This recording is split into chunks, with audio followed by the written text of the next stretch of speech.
go. Right, excellent, Jay. We should be live. Yay! Woo! Right, so welcome, folks, to BSTV. You're back here again for the TCR Challenge Cup Season 20. We're in week 6. We're at Spa. We're on the bike circuit, which, for idiots like me, can't really tell the difference, even though we're staring at the corner that was, well, we were, that is different. Welcome.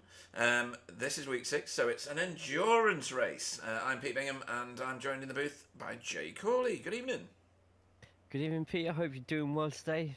Beautiful, beautiful day today, isn't it? It is. The sun appears to be shining. In fact, we've got blue skies out there.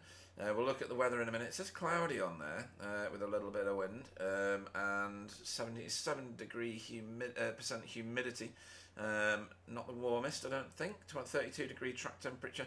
We've seen it way north of that in the past on certain circuits, and we'll have a look at see if it's going to rain later on. It looked unlikely earlier, but you never know how these things change. You've done an amazing track map for this. I watched the entire thing. So very detailed. Your YouTube channel is in the link for this one in the script underneath. So, folks, when you're done with this, or you want to go and watch it now before the race starts, go and watch the track introduction. It's Jay showing you how you should be driving this track. I could watch his video 600 times. It would mentally benefit me, but I'd still be as bad as I was when I started because I'm just incapable. But anyway, other people will benefit significantly. Jay, Spa, this circuit, people were saying, why are we going to a bike circuit and all that? What's your thoughts on the difference between the two? The normal version of this, which is international, I think, or something like that, Grand Prix, and then the bike one.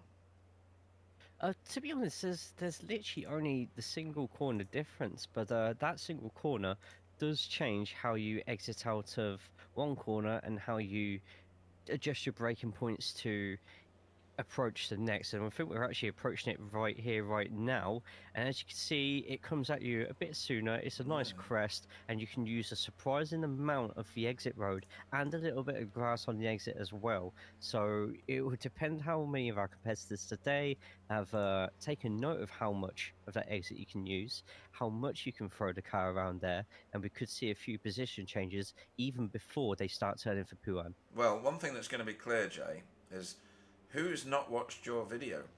Because the ones that have watched your video would know all this, and they will be faster. Absolutely. There you go. We can rat them out straight away. Well, I was going to rat out PVG for that because he admitted he did it earlier in the week, but I literally just got a comment about an hour ago saying, I did it. So, thank you, Pete. Awesome stuff. Right, so we've got 30 races. You'll see if I move the standing order. Oh, right, we don't show, Jay. That's good, isn't it? If you don't put a lap in, we don't show. Brilliant. Oh, cool. I hope they fix that soon, though. Yeah, me too. So something happened in either Pete's seat, as in with me, or with iRacing. Even though I did not check restrict spectators, we were still not allowed to spectate the session, so we've had to join as racers. Don't be scared, folks. I will not be joining the track. So, watching Wobbly going around here at the minute. This is an endurance race. It's going to be 80 minutes, no breaks. They're on 35% fuel tanks. So they will have to pit probably twice. It's a high fuel usage circuit, this, isn't it, Jay? Yeah, as you can see with the straight we're currently on, you're going to be absolutely full throttle on it. You do not want to be giving your opponents even a sniff at overtaking you at certain parts like this first chicane here. Anytime that you bend too wide of each other is time that you lose into the person directly in front of you. So you'll be wanting to do your best to keep a part of that pack, keep a part of that draft train as possible, and regulating the traffic around you. And also the case of those coming out of the pits or those with poor qualifying sessions, picking their battles wisely. Right, okay. That does all make sense. There's the old part of the track. Sorry, it's not the old part. The normal track, and then the new bit that we're taking in this one. It must have been for safety on superbikes or MotoGP or something that they use this layout. But it makes that corner a lot faster, doesn't it? It used to be called was it Speaker's Corner that? It's had a few names, including Yeah, that. yeah. I think a lot of people just call it No Name now. No Name, Literally right? No just Name No Corner. Name Yeah, yeah, Corner. Yeah, yeah. Okay. literally that. So Right. It used to be. I'm sure that used to be Speakers. They do bugger about with the names on some tracks sometimes, don't they? Just to confuse me, I think, more than anything. So, should we go around it on a lap with someone like Wobbly, and then whilst they're sure, why getting not? set up in qualifying, we can go through the standings then. So let's. Is he going to park the car? No. Yeah. Is he letting someone Well, through? He's just being annoying, I think. I think he knows what we're watching. Yeah, probably. Or he's just letting Mayan through in front one of our new races for the week. Yeah, let's see what he does. It's unpredictable going on a car in car with Wobbly, but right, off you go, Jake. Absolutely. So it's a legendary circuit with a slightly modified middle section for the bike layout, going down the start straight, a prime overtaking opportunity here, but just past the 100 board on the left-hand side is where you want to be braking. Get down to your lower gears and sweep it around, keeping your inputs nice and smooth and onto the throttle as soon as possible, because speed and momentum is everything for the next long section. As we're going to be going up this hill, you want to be maximizing your speed and exits out of Eau Rouge and Redillon. Coming up to Eau Rouge, first part of this famous uphill corner, you're going to be wanting to take as much to the curb on possible on the left, just to open up the rest of the corner. You do not want to be getting a slowdown there.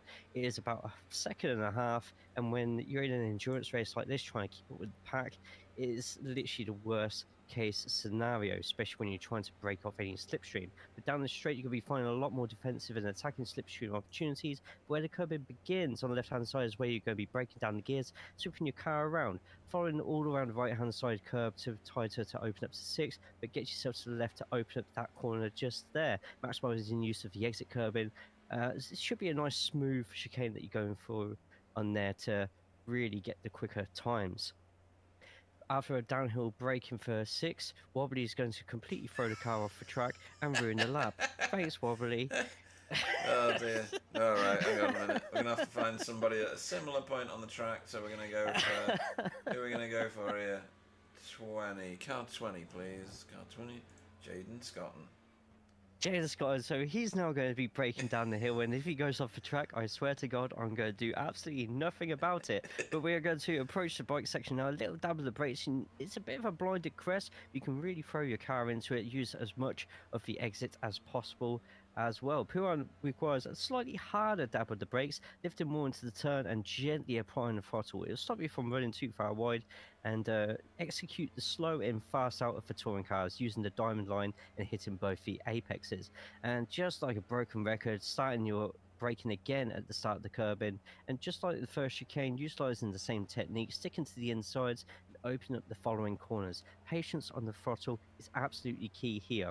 So, turn 14, once again, where the curbing starts, brake, carry in a decent amount of speed through. As soon as you go pedal to the metal, you are not going to be wanting to lift off for 1 second. You're going to be getting quite a few side-by-side battles up here.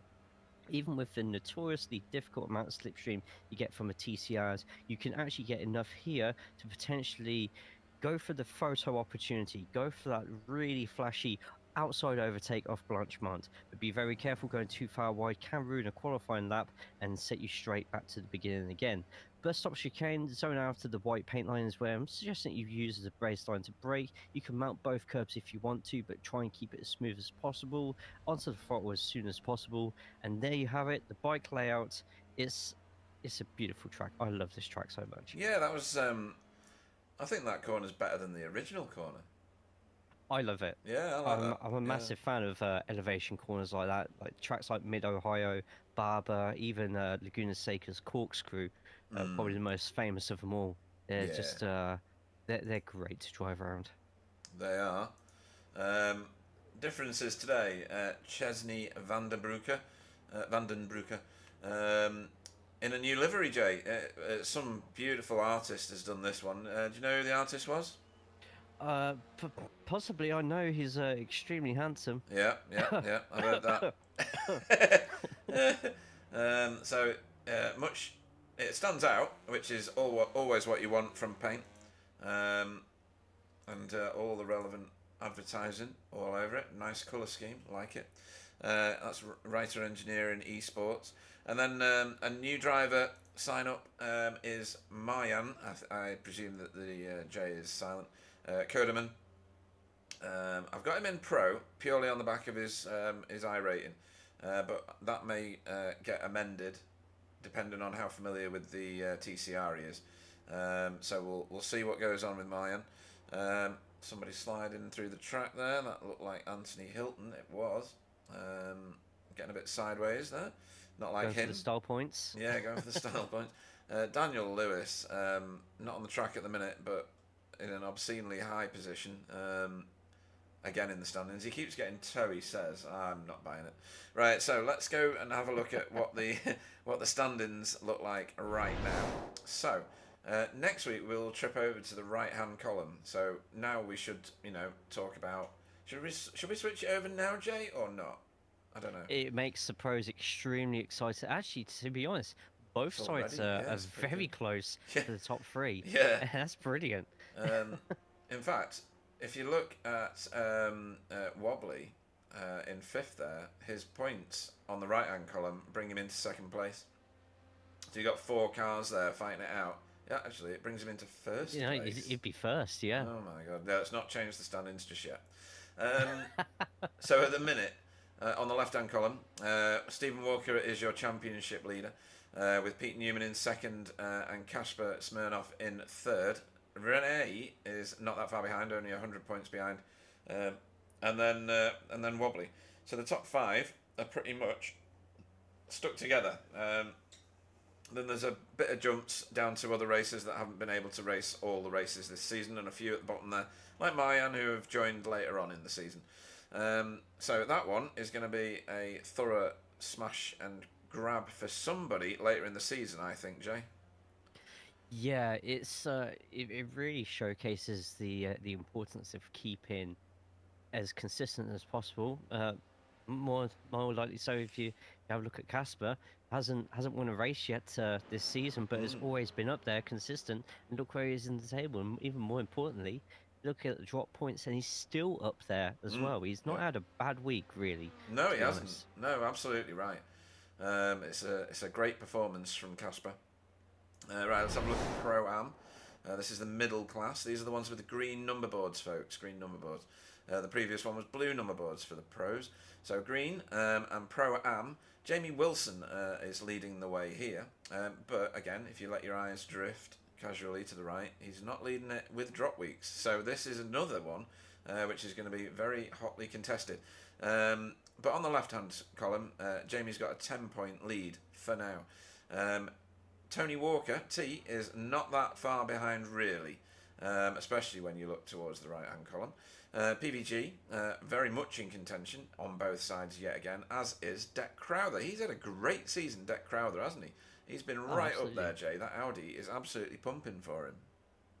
Yeah, and it's funny that you say about that one Audi there. Of course, we've got Jamie Wilson, who's been a pure Audi all through the season as well.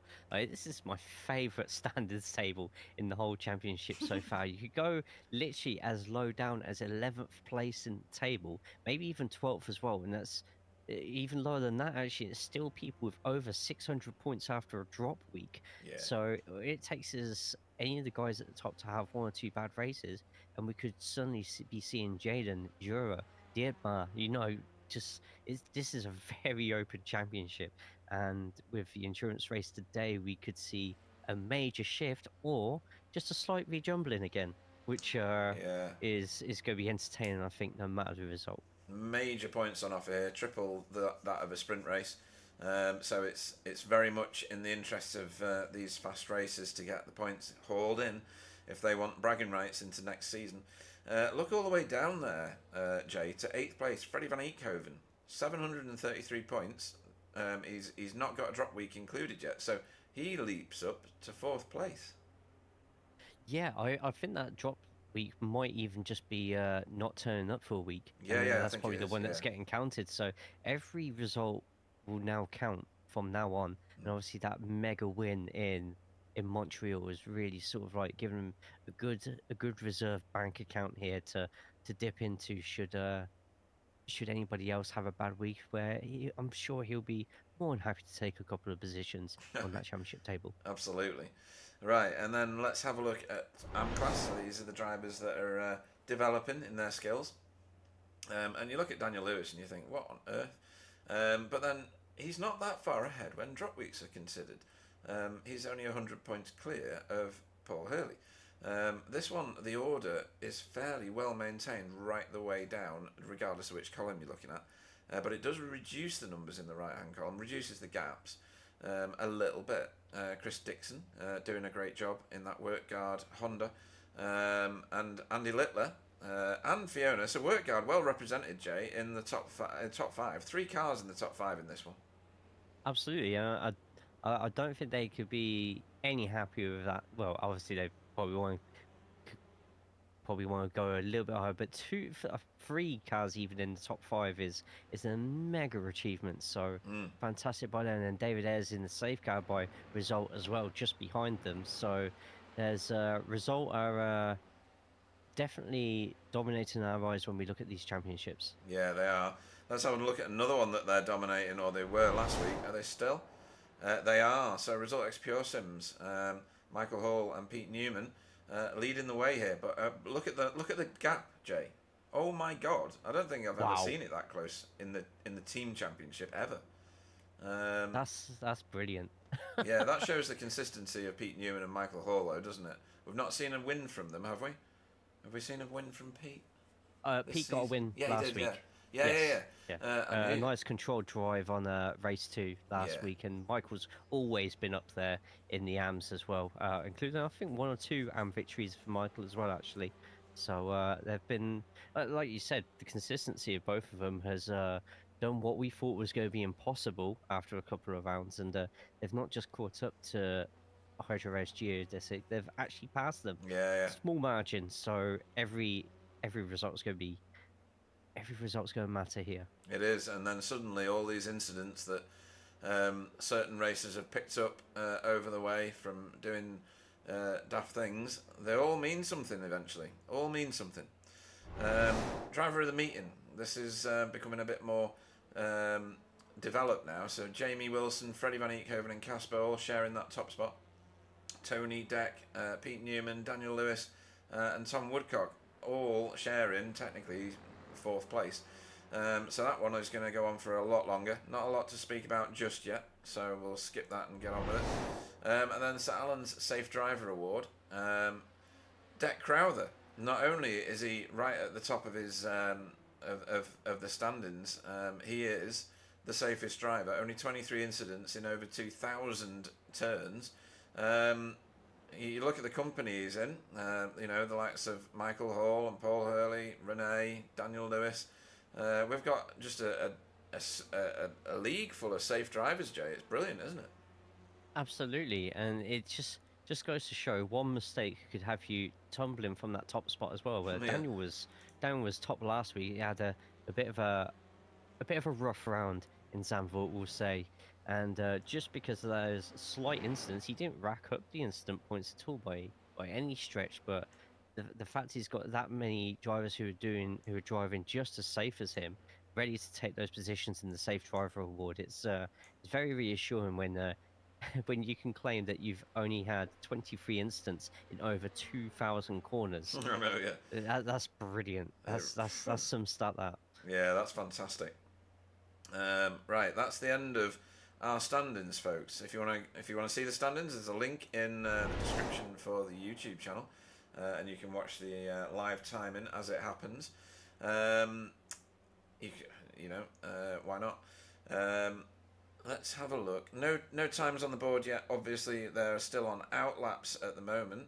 I've got you the track map up. They'll only start showing on that once they put a running lap in. So at the moment, the first car that's lighting up all of the timing towers at the moment is Rene Earhart. He was the first one out the blocks, and he's the first one on the track, and he's making it count, Jay. Wow, I've just looked at the gap behind Rene just there, and I'm surprised. He must have literally just been racing from the get-go out of those pits. Yeah, obviously doesn't want, if he believes in his pace, he doesn't want anybody behind him, especially on a track like this, to be stealing some of that slipstream. perhaps pipping him to the lead or pole position by as small as tenths, to be honest. So he's a man on a mission. He's got a plan, and with the purples that are on the board at the moment, he's got another driver getting 1 or 2 as well. He's looking good here. Nice clear track, no drama. He couldn't be asking for anything better for his qualifying session. No, It's all not up at to all. him now. Yeah, it is. He's making it work for himself, that's for sure. The other one lighting up the timing screens now and stealing sectors from Rene is Wobbly. He's got a toe though, which is part of the difference. This is Mayan in front of him. Is Mayan going to spoil the party for Wobbly? Possibly. Potentially. Oh, he's right up the back there. Yeah, he's bailed out. He's had enough of that. That's a shame though, because he was quicker in the first sector and the second sector at the same time. And yeah.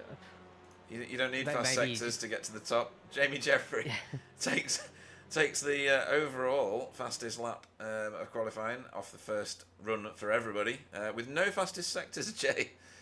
Yeah, you know what? I shouldn't even speak at all sometimes. Just that's dead funny. That's a great lap as well. So he's wild going through Radio. Yeah, that might be a bit of a an off track there. Got to be really careful with both sides of that circuit. It's not just off tracks that you go be getting there. On the inside of Eau Rouge, if you cut that too much, that is an absolutely devastating slowdown. Which if you're early in the race and you get that slowdown, then you go be saying goodbye to at least 15 to 20 places on that first lap. Yeah, definitely. Right, who else is doing it for us? Jamie Wilson. I thought, and I said to you before the broadcast, I thought the Audi was going to be decent around here, and you said in certain places it is. He's shown that it is. He's fourth at the moment. Yeah, not a bad start at all from Jamie. Going to be finding on the straights. He's going to be doing a lot of pulling away, a lot of catching up. When it comes to the twisty bits, the Audi might have a slight bit of a disadvantage on especially the Hyundais. So it's up to Jamie to try and utilise that Audi power as best as he can and just keep it nice and smooth through the rest. And I foresee a fantastic result for him tonight. Yeah, I think he stands a very good chance of getting a very nice finishing position and developing on his points haul so far. So we've spoken about Chesney, we've spoken about Mali, and those are the two new drivers. We had Ralph Cullinan rejoin us for last week, and he's back again this week, so great to see Ralph back racing with us. Who else was back and new? Salvatore Gueli was new with us last week. He's got his paint on this week, though. That's a nice paint. I like that. Yeah, I do. I've not got a camera which zooms right in. Oh, yeah, that one's pretty good. There we go. TRP Racing, this is the livery of. I don't know what that means. Try and figure it out as we go along. Do I have a curb cam today, I wonder? Curb cam. No, I don't. No, that's a shame. Or do I? No, I don't. What does the chase camera do? Sponsors for... got on their shoe, kicked that car a couple of times. Yeah. Obviously not big fans of MoneyGram or SimLabs. No. That's funny. I do like that paint scheme though. It's very, very different. I like it. It's very good. Yeah, it pops. It does. Catches the eye. That's what you want from a paint scheme, isn't it? Like this one. With his unicorn-powered Elantra.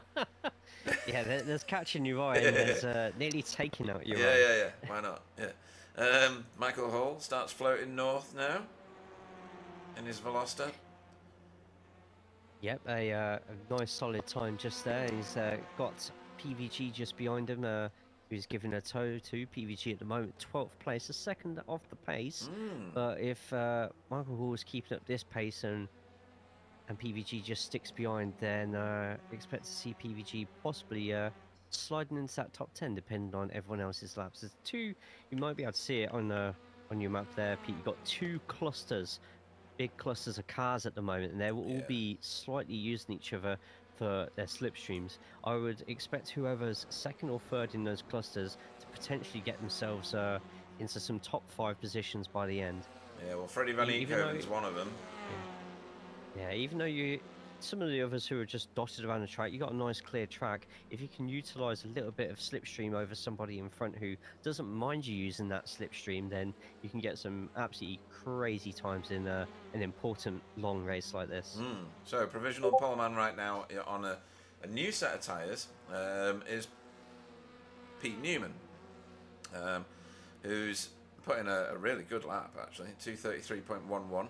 Jamie Jeffrey, who had the provisional pole a minute ago, is a 2:33.12. So literally 100th between them. And then a bit of a jump, and only a little bit of a jump, 0.22 of a second back to Stephen Walker, current Quickest first sector for Stephen Walker. Yeah, current championship leader, isn't he? As long as we don't switch the standings, because that ruins it for everybody, because that puts Wobbly on the top and his ego is too much for all of us to handle. Stephen knows he's on camera, look. Giving us a bit of a wiggle. Heading into Lake Coombe. Nice throw of sand in the air as well for us. Oh, look at that. Oh, lovely. That's nice. Oh, beautiful. That's people behind him are going to hate that. Yeah. Get that dirt on the track, Stephen. Ruin some laps behind you. Right. Who else can we look at? This is Ralph Cullinan, just moved up the standings. Pops up ahead of JB. Now we should see, we should see Freddie jump up, and he did. He's jumped up to 10th place there. Demis Tigjalar, also in this queue, jumps up. JB might move up. Not on that occasion. Daniel Lewis with a fantastic time there as well. Within just 12th position overall at the moment. Oh, wow. In the pits. But might just be, probably be a bit late now to change the tyres and go out for 4 minutes. 2 laps now. Yeah, you'd only get one running lap out of it, wouldn't you? Yeah, this is actually going to be quite a lot of people's final laps here.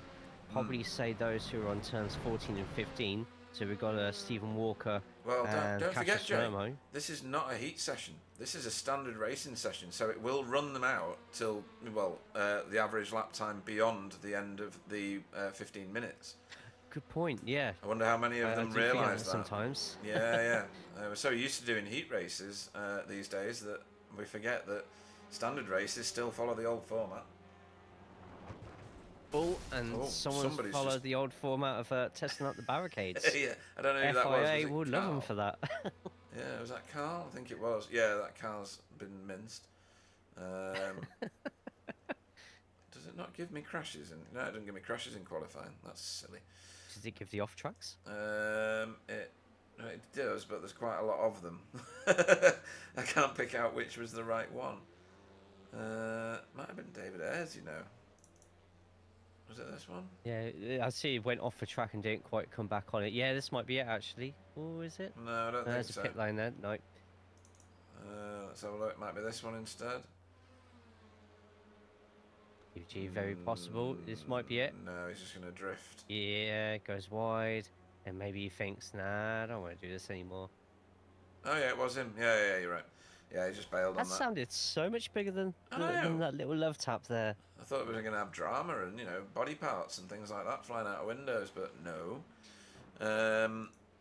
Right, so, who is on good laps at the minute? Kasper Smirnoff is doing personal bests. Is it enough to pull him forward? He needs to do a really good final sector. Where is he at the minute? Is he at Bruxelles or Rivage, sorry? Oh, just going around Rivage now, bike corner or no-name corner or whatever one of the other 17 million names you want to call it. Yeah.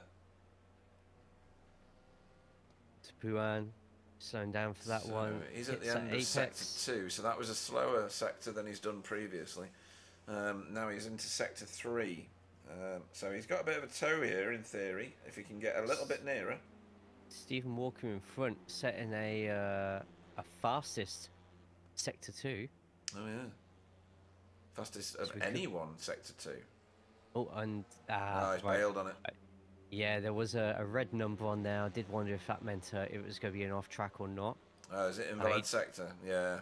Possibly, yeah. and slowed down, moved out the way. Obviously, didn't want to give Casper any slipstream just there. No, because that would have been very optimal for him. In fact, he has just popped in his own personal best sector 3.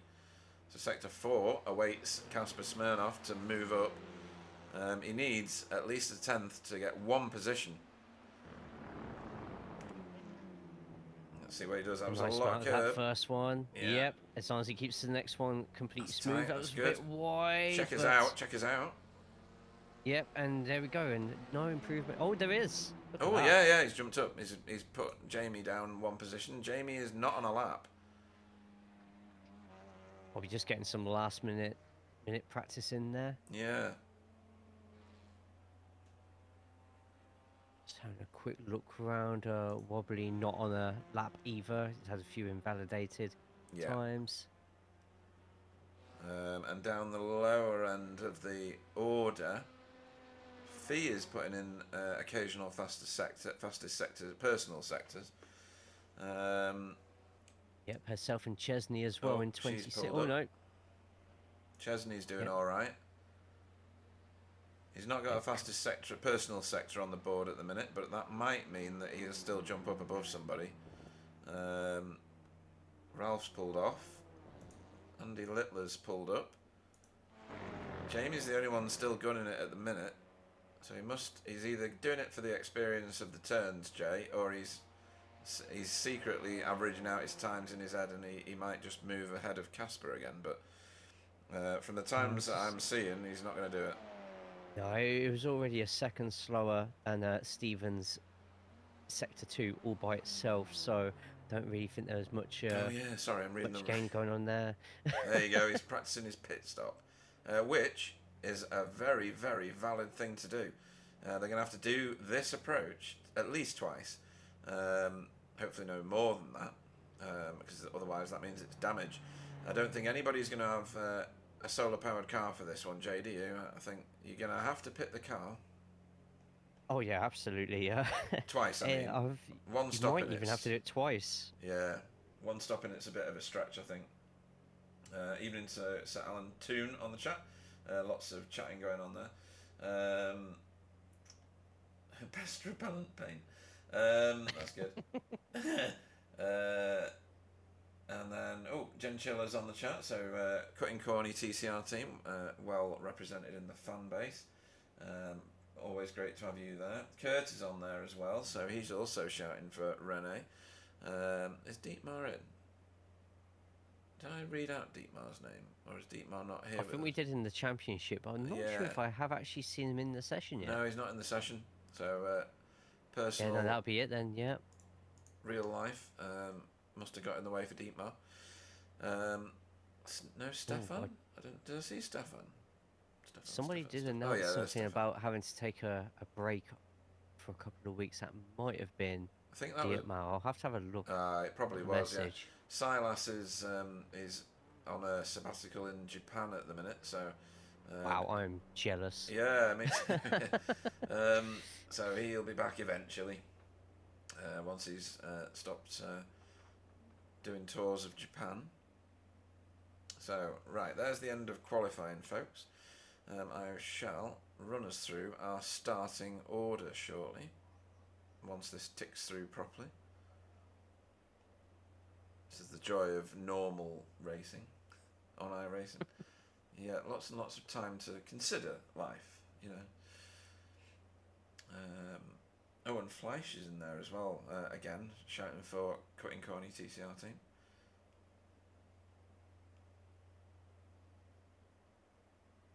So, any predictions, Jay, for this one before we trip over to the race session? Do you think Wobbly's going to monster to the front and run away with it, or do you think like Pete Newman and Jay? Oh, actually, let me go and do this thing, and then we'll have that conversation later. So, let's get your pole man listed. It is Pete Newman, and he will lead us away tonight. Oh, let me extend grid in, otherwise I run out of time. Although it should just wait for the full time because me and you are on the grid. Jamie Jeffrey joins him on the front row. Jamie obviously getting on well here, or getting some really good tow on his qualifying laps. Wobbly goes off 3rd. Stephen Walker goes off 4th.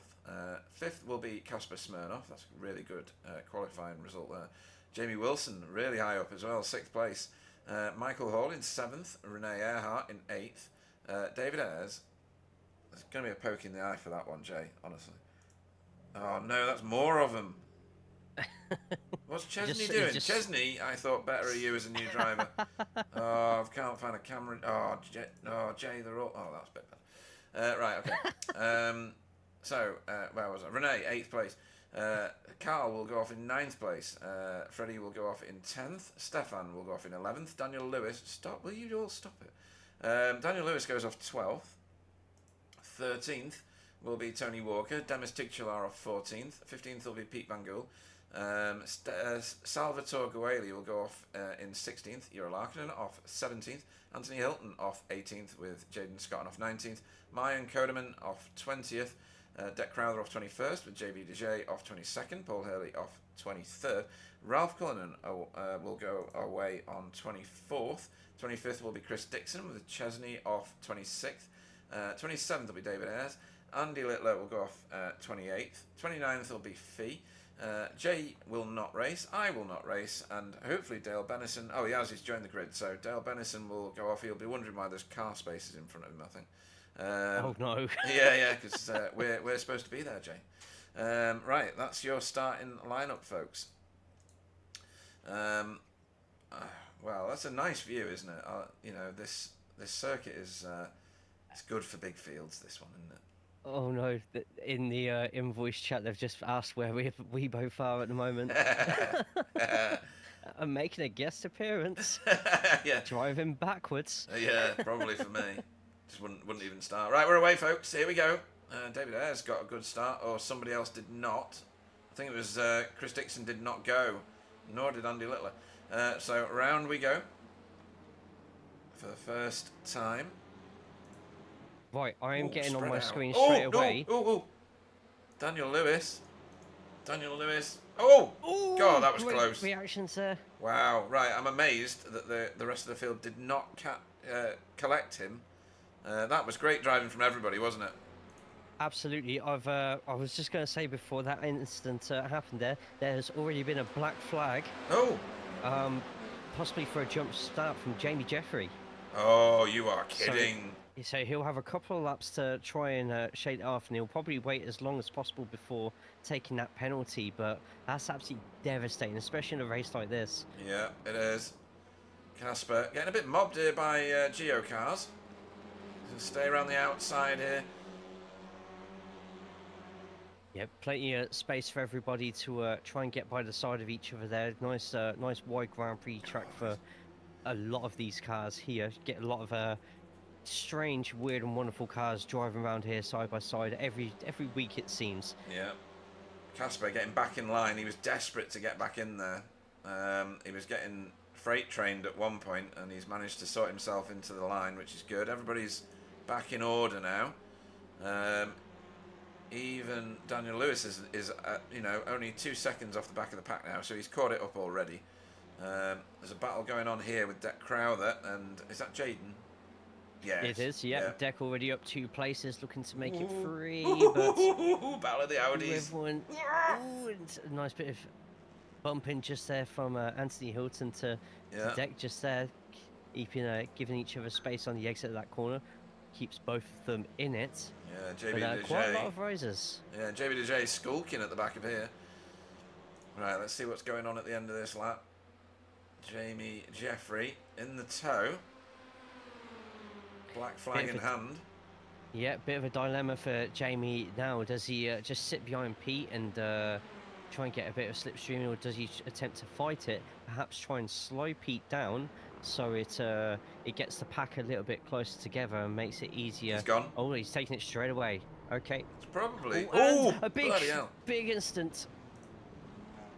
Not blocked track. No blocked track. There's oh, crikey, there's a lot going on, though. These are all off track. Ooh. A bit of extra damage there. Right, we'll have a look at that in a second, because there was quite a few cars in that wreck. Oh, Stefan's car is burning. That has not gone well. Jamie is back on the racing circuit. Right, shall we have a look at that, shall we? Yep. It says Carl Hardy crashed. That's the start of this, so let's have a look. Oh no, that's joining it like mid-disaster. That is... oh no, it's not the first. Oh no, that's the very first one, I think. Right, so it was before that. Maybe it's this. Sometimes it's really hard. It doesn't call it... oh no, that's still in the middle of it. Right, so that's all normal, is it? Oh, is it this? This one's a difficult one for me to find because there's so much gone on. So it was ahead of them already. Right. Well, that looked like it was one of the Hydro racing forces. So that might have been Freddie. Oh! Right, we need to find Stefan. Here we go. No, we don't. Oh, it happened well in advance. Right, let's have a look at this. Yeah, I think it might have been Freddie there. Yeah, I think you're right. Here we go. Oh, my word, Stefan. Someone just taking Blanchemont a bit too... skittled after that. A bit too quick. Yeah. Losing control of it and actually connecting with two of his teammates there. So, oh, man. Unlucky. Right, okay. So, we now know what happened. Let me go back to live running. So, dramatic time. Oh, in the background just there, JB. JB, is he gone? Oh, yeah. Right, let me find that. Literally just as you put that across there. I was trying to join that battle in front, so what happened is he over-rotated the car. Ooh, that looks weird. Wasn't that strange? It's like a technical issue or something. He like corrected the car mid-corner. There's been a lot of cars on this track this week that have just been very squirrely through a lot of these exits. Right, okay. Well, that's possibly not going to be the last we see of that then.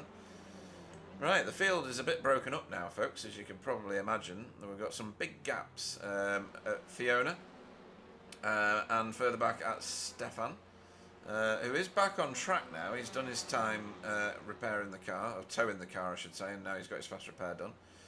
Deck Crowther's just gone to pit road, so he's obviously having a bit of a tough ride. Jamie has rejoined pit... Wow, Jay. Did we see that? What has happened there? That's new, right, and it's this, so let's have a look at this. I'm not sure what's happened here. In the pack, making his way back through the field. Gone on the inside. Oh, touched the car. Oh dear. That was just an average sim racer. So I'm going to assume that was Paul Hurley. Yeah, it was. So that was... two cars trying to share the same bit of tarmac. Nothing more to say about that one, I don't think. Yeah, a lot of people taking a lot of risks. Maybe some people got in the mindset that they want to be racing through the pack, while others are maybe more in the mindset that they just want to sort of sit back and let the endurance race come to them. And what it's done is nobody can read minds. We're in a grid full of a lot of different mindsets of drivers. Apparently, Jamie's black flag won't clear. Can you clear it for him? Oh, I might be able to. He's been back to the pits. I mean, it should be done. Yep. I'll get onto that. Nice one. Cheers. You are an administrator, so it should be easily done. Yeah. Cool. Thank you for that, Nicola. Done. He should be a happier man now. Yeah. Excellent. Right. So Jamie back in full colours. Stefan, where's Stefan at the minute? Is Stefan out? Stefan's out. Oh, right. He did rejoin at one point, and now he's gone again. Jaden Scotton here with Pete Van Gool ahead of him. Pete Van Gool... oh, Jaden Scotton's up like 7 places. Ralph Cullinan's up 10. Chesney's up 11. It's good for some of the lower order drivers, this, Jay. They've floated to the surface quite quickly. Yeah, a lot of them, in some cases, getting really lucky, avoiding some of those incidents. But once again, just sitting back, letting the race run around them, and a freebie's a freebie. You got to take everything you can get, especially in a longer race like this. Yeah. We got Wobbly into second now. I'm going to start looking at some of these overtakes for the lead. After all the dramas that have happened so far, I will try and find them in order.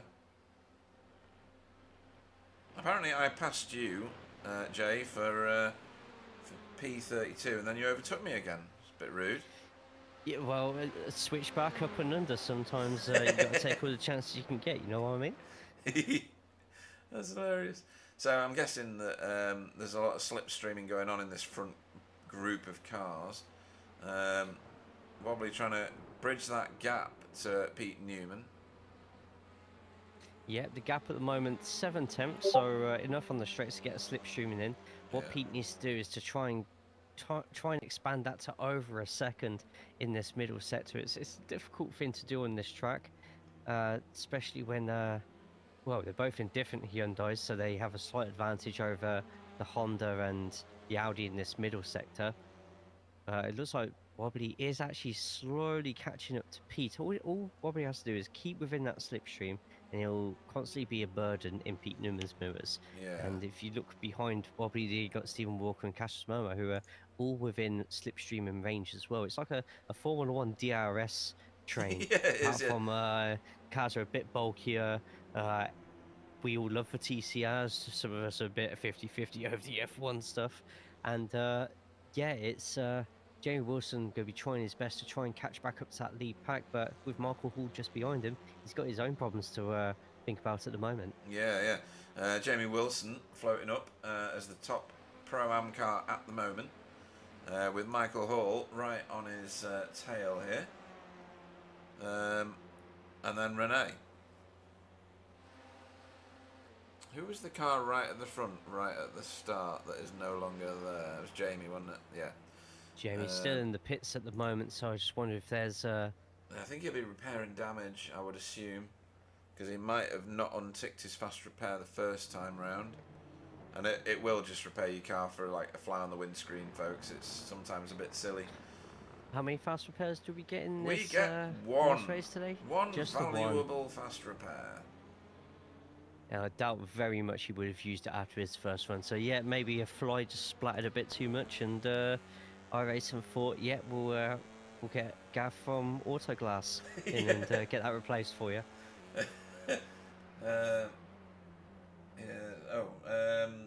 Jamie Jeffrey on the YouTube chat saying, sorry Paul, I thought you were going to run out to the outside curb. So he's obviously been surprised by Paul Hurley coming across and going for the inside. There was two different races going on at that point on that bit of track, wasn't there, Jay?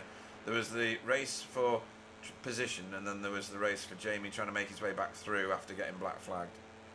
Yeah, like I said before, we're not mind readers, any of us at all. If you are, then this weekend's lottery numbers would be fantastic. Yeah, share them out. Yeah, absolutely.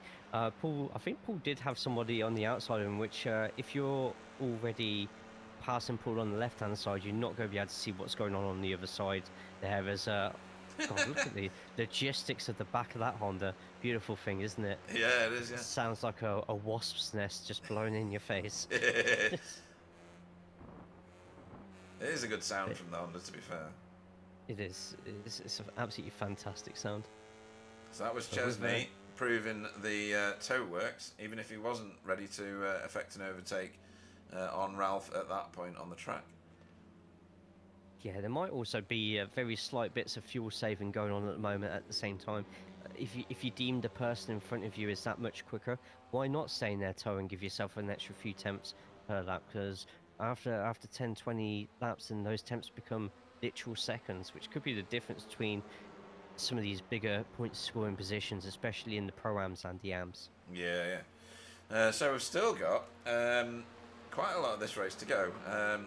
It's an 80-minute race, an hour and 20 minutes. We are 12 and a half minutes in now.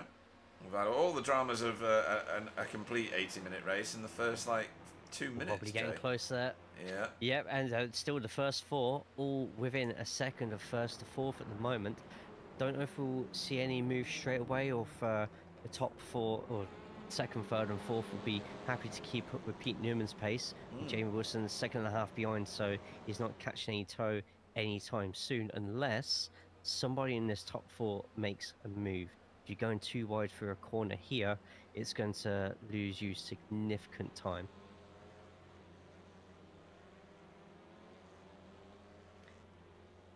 So we're coming down the back straight, going up a Rouge. I haven't seen too many times on my overlays of many people getting off tracks here past the first lap. I think for the most part it's going. Oh, and I really did a curse to the commentator. Where? Casper has a slowdown. Oh. Yes, I did it. Is I'm he a real burning it off commentator on the now. straight? You are. Yeah, you've arrived now. Your curses are No. strong. He's not taking it at all. He's probably going to take one of these corners Here we go. wide. There we go. There you go. They are hard ones to shake off.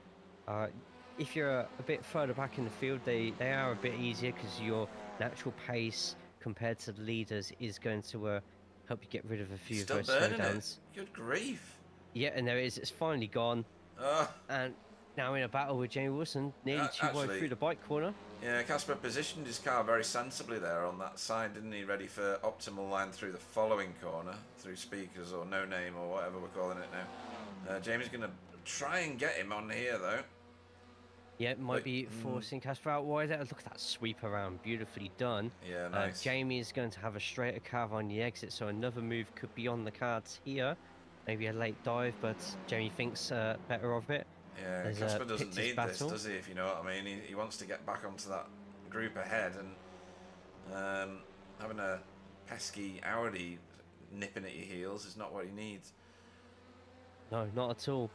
He'll want to catch up to that lead group. That lead group's very quick, though, so might be a bit of a tall task for Casper, who was living off their slipstream at the same time. In his mirrors, he's got a Jamie Wilson trying his hardest to get away from Michael Hall, who then behind Michael Hall has got a Rene, who has now seen Casper this close, who want a piece for sure.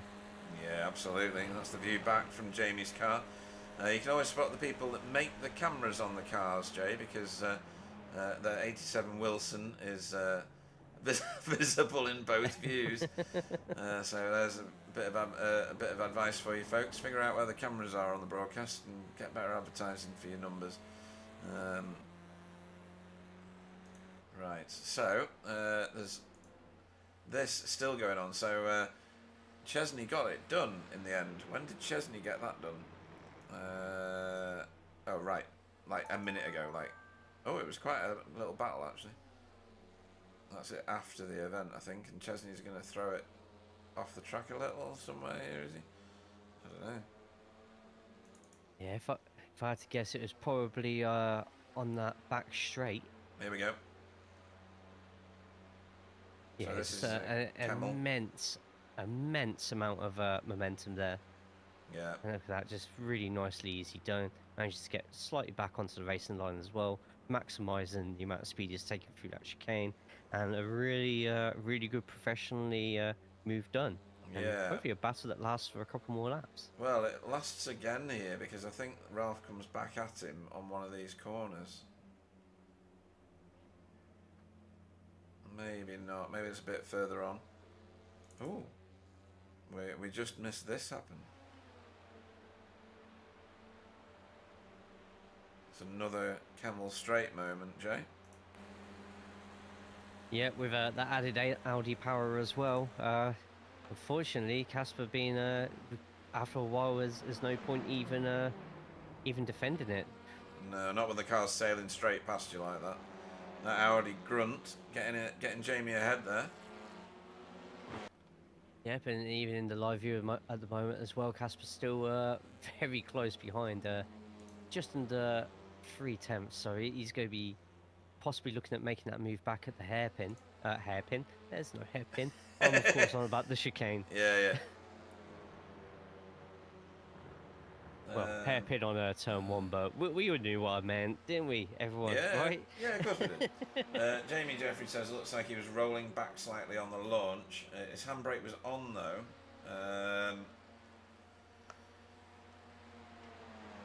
Now that does answer a question that I didn't know the answer to a few weeks ago. What you say?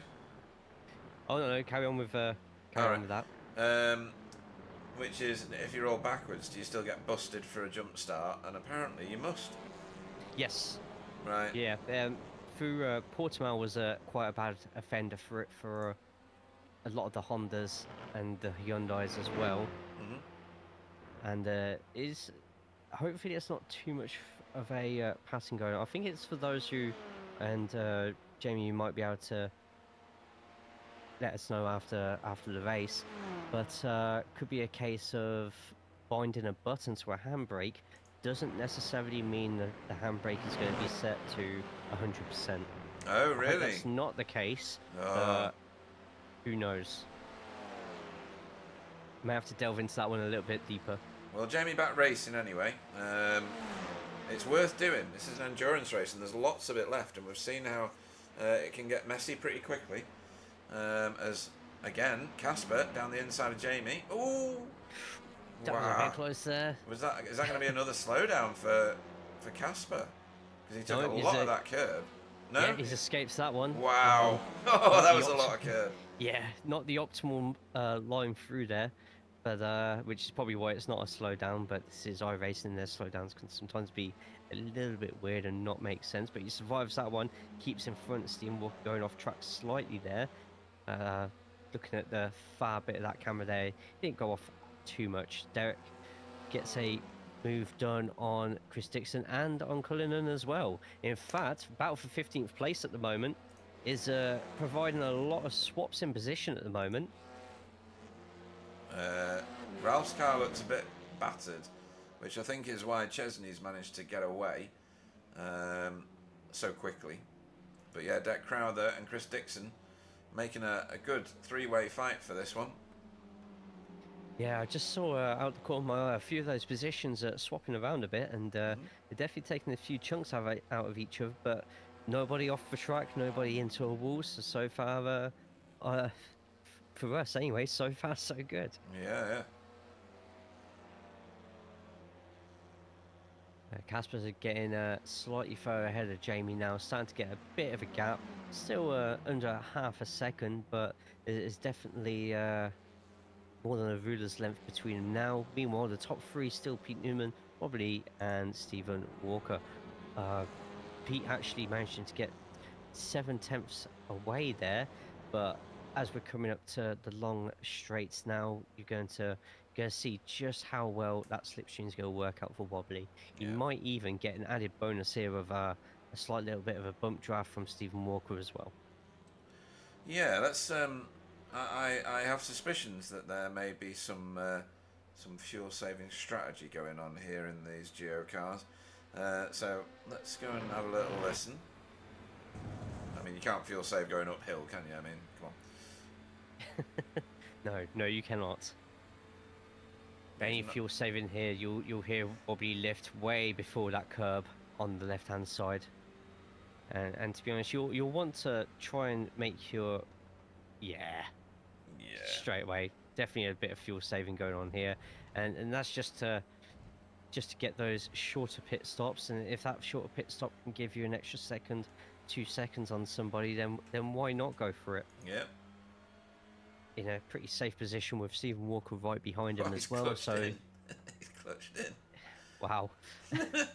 Funny. That's professional level fuel saving, that one. Yeah. But when your team is in second and third at the moment with a good 3 seconds on the next person behind, you can quite literally lift your foot off the pedal, relax a bit, just get that consistency.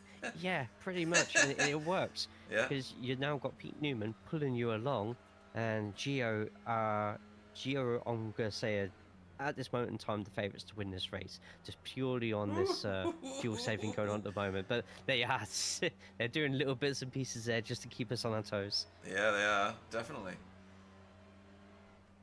Right, where are the key movers? Let's have a look. The car that's moved furthest forward since the start, Chesney van den Broeke, is up 12 places, folks. 12 places, and tops the AM class at the minute, or leads the AM class. Dale Bennison up 12 places, likes to start dead last because he's still relearning the car and relearning racing. To be honest, he's been away for a while. So great to see him back racing, and again up 12 places. Who else has got lots of positions under their belt? Jaden Scotton up 7 places. Salvatore Gueli up 6 places. Some good movers in this field, Jay. It's not all tears, is it? No, and those who have been lucky enough to avoid the incidents or just kept themselves to themselves, they've really, with a very messy first lap, they've really taken advantage of it, and they're reaping the rewards. And you've seen some surprising leaders on the AMS side, and a lot of people who are probably on the verge of getting nosebleeds because they've never been so high up this grid this season. Pete Van Gool getting a position put on him by Jaden Scotton, I think. Yeah, Jaden Scotton now up 8 places. Yeah, fantastic drive from Jaden. This is a very risky move here, but wow, nice. Look at that. Beautifully done. A little bit of a lift perhaps from Jaden as well, just to make sure both cars survive. Yeah. PVG getting that space back, but if they're both constantly trading places on fast sections of the track like this, then actually they might... Oh, nice bit of door rain there. They might start catching some people up if they're battling, just like here. Right now, Casper and Jamie going at it into the corners. Yeah, I mean, we'll have another little look at that in a second. Because that was a pass by Jamie. I don't know whether Casper was on another slowdown or not. Here comes another one. Yeah. Potentially too wide here. Michael Hall is going to be licking his lips for an opportunity to get past here. There it is. Little hip check. It's like Max and Hamilton at Interlagos all over again. Yeah, it really is. Oh, flashing lights from Jamie. He's not happy. Yep. And Michael actually takes that place just there. I didn't see in time if there was a slowdown just there. No, definitely an off track through. if you go too far wide. Oh, he's probably picked that up then. Rene will be happy with that one as well. Puts him up at overall position. And happiest of all 4 would be Michael Hall. Yeah, definitely. Let me see where that started. I think it's this move here. So, Slipstream City, is it? That looks like he's burning off a slowdown. Yeah, is he? No, maybe not. That's pretty fast from both, isn't it? So. Yeah, you got that Audi power coming into play just then, both keeping it nice and clean. A lot of a little bit of curb putting into him there, yeah. A little bit of curb. And, yeah, it's the problem with some of these higher curbs, especially in the front wheel drive.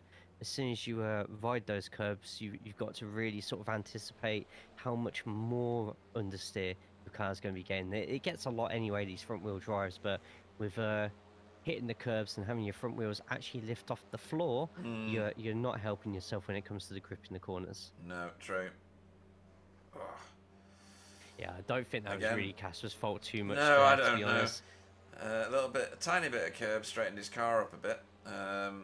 But that was all it was, and it was a slowdown by the behaviour of Jamie's car there. Oh, and it's still going on. It's still going on. Jamie's making his way back through on Kemmel Straight now. And he gets the move done before the braking point as well. Like that Audi is so good on the straights today.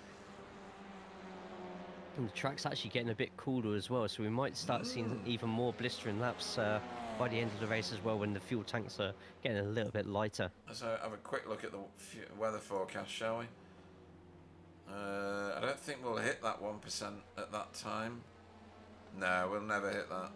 Yeah, I've still got 60 minutes left, so I think rain's input in this race would be absolutely minimal. Yep. Right, so Renee getting dropped a little bit by this group now. At the front, there is no change. No, to be honest, I don't think there will be until the first set of pit stops come in. Yeah. Having a look at the track map at the moment, I think a pit stop now even might put Pete, Wobbly, and Steve in the middle of the battle for 14th place. So they'll obviously want to be trying to gap as much as possible so they can come out in a slightly cleaner air. Yeah. I mean, also, you're going to have... Oh, sorry, carry on. we're nearly at half an hour. So pit stop window for the first stop has been wide open for a while, I think, hasn't it, Jay? But nobody's been tempted to the road. The fastest sector one time of anyone is Jamie Wilson. I just noticed that myself, What actually. the hell? And by a massive amount. Yeah, I'm going to be very curious to see what this lap time is going to be. This could be fastest lap of the race, potentially. Goes across. And not quite, but yeah, compared to in fact, that's this lap was only 0.04 quicker by Casper by the looks of it. Only Casper has done a quicker lap. Yeah. In the last 2 laps for that one there. So great lap from Jamie there. Brilliant stuff.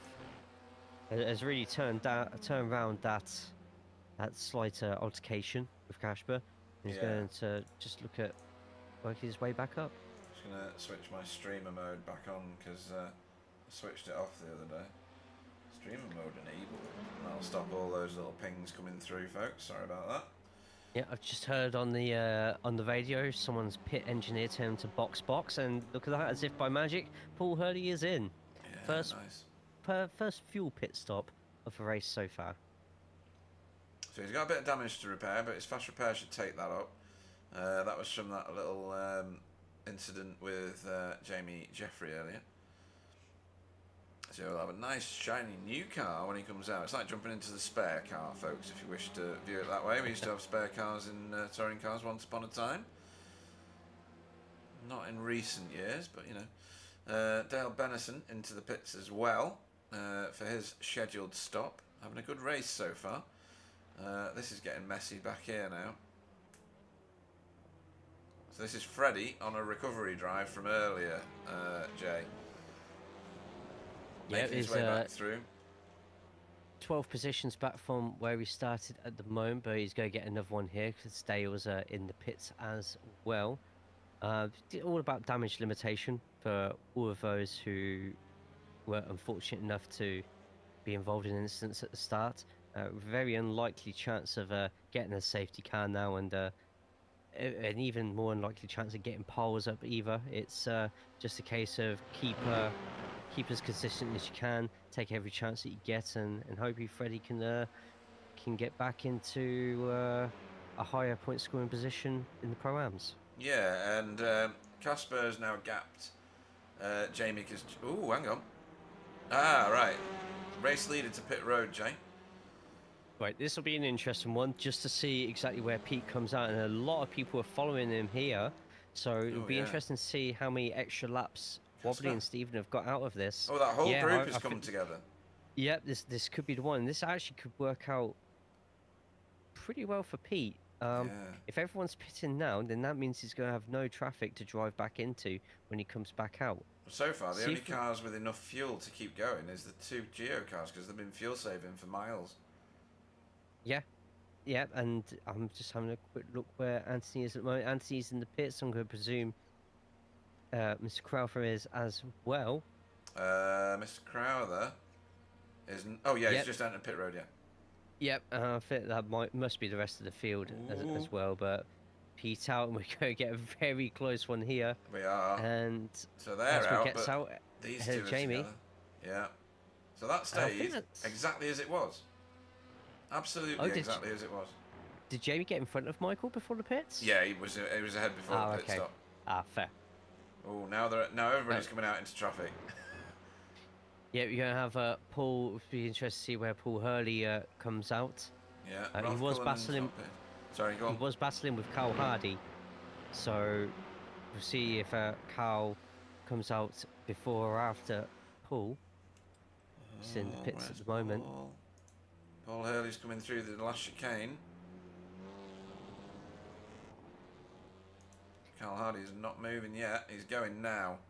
Here we go. It's going to be really close. I think Carl's going to have it. Yeah, I do as well, because he's going to turn through that. Oh, maybe. Yeah, Carl will have that. Oh, yeah.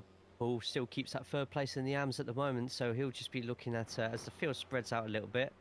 He's not involved in any battles, just needs to keep his head, keep clean, which pulls towards the top of the safe driver table, so we know what he's capable of, and it's his to lose. I'm sorry, I said third. He's in fourth at the moment. I missed Oh yeah, Cullen's pace just there. So I think Cullen still needs to pit. Actually, he's not been to pit road yet. He's another one along with Chris Dixon, who've gone an extra lap. And I'm sure Chris a couple of rounds ago was another one who dear. Oh! Oh dear. So Andy Littler is currently blocking pit road. We're going to have another look at this.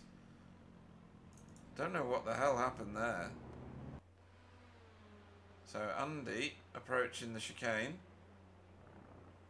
Wobbly right in on him. Wobbly's trying. Oh, well, that's Wobbly's issue, that one. And he's spoiled it for his teammate there by trying to dive down the inside of Andy on the approach road.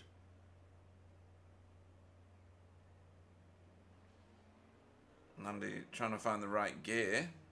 That was a very interesting way to enter the pits. Now, will Wobbly get a penalty for cutting across the white line? I don't know. Andrew has a black flag for an unsafe pit entry. Oh. By the looks of it. But I'm not seeing anything for Wobbly, so not sure on that one. But Pete Newman has made the most out of this. He's now 2.3 seconds in front of Wobbly, and now Wobbly with all that time spent behind Pete has to exhibit his own natural pace, which we know he has in absolute bags full at the moment. So see if Pete can weather a charging Wobbly. Yeah, and put Stephen Walker back to 7th place as well. Just going to get to that, because he's the biggest loser. He's got nobody towing him now. He's going to come under pressure from his brother, Tony Walker, right behind him now on track. I don't know that he's not got damage on the left rear. Oh, no, he hasn't. But yeah, so Wobbly lost time in that pit stop. A whole 2 seconds is what he lost, if you look at the pit stop times. His stationary time was okay, but his pit lane time was 2.5 seconds longer than anybody else around him. More in some cases.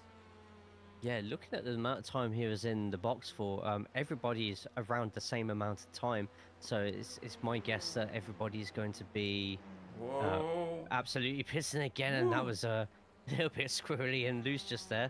It's given Pete Newman a whole 3 seconds of a gap now, and Casper 1.5 seconds. Catching up, he'll this first lap whilst Wobbly's going to be just getting his tyres back acclimatised to the track. Casper's going to fancy his chances to at least get within that slipstream. Yeah, definitely. Demis Tigchalar has caught up with Salvatore Gueli. Salvatore has already passed 7 cars, or 7 cars have gone the other way past him. Jamie Jeffrey has crashed again. What? Surely not. Where is he there? Oh, he's on the start-finish straight. Oh, he's pulled the car up. Didn't expect that. Okay. Oh, I hope everything's all right. Yeah, maybe technical issue. Maybe wasn't seeing enough other people, or maybe he's just got a fault with the car.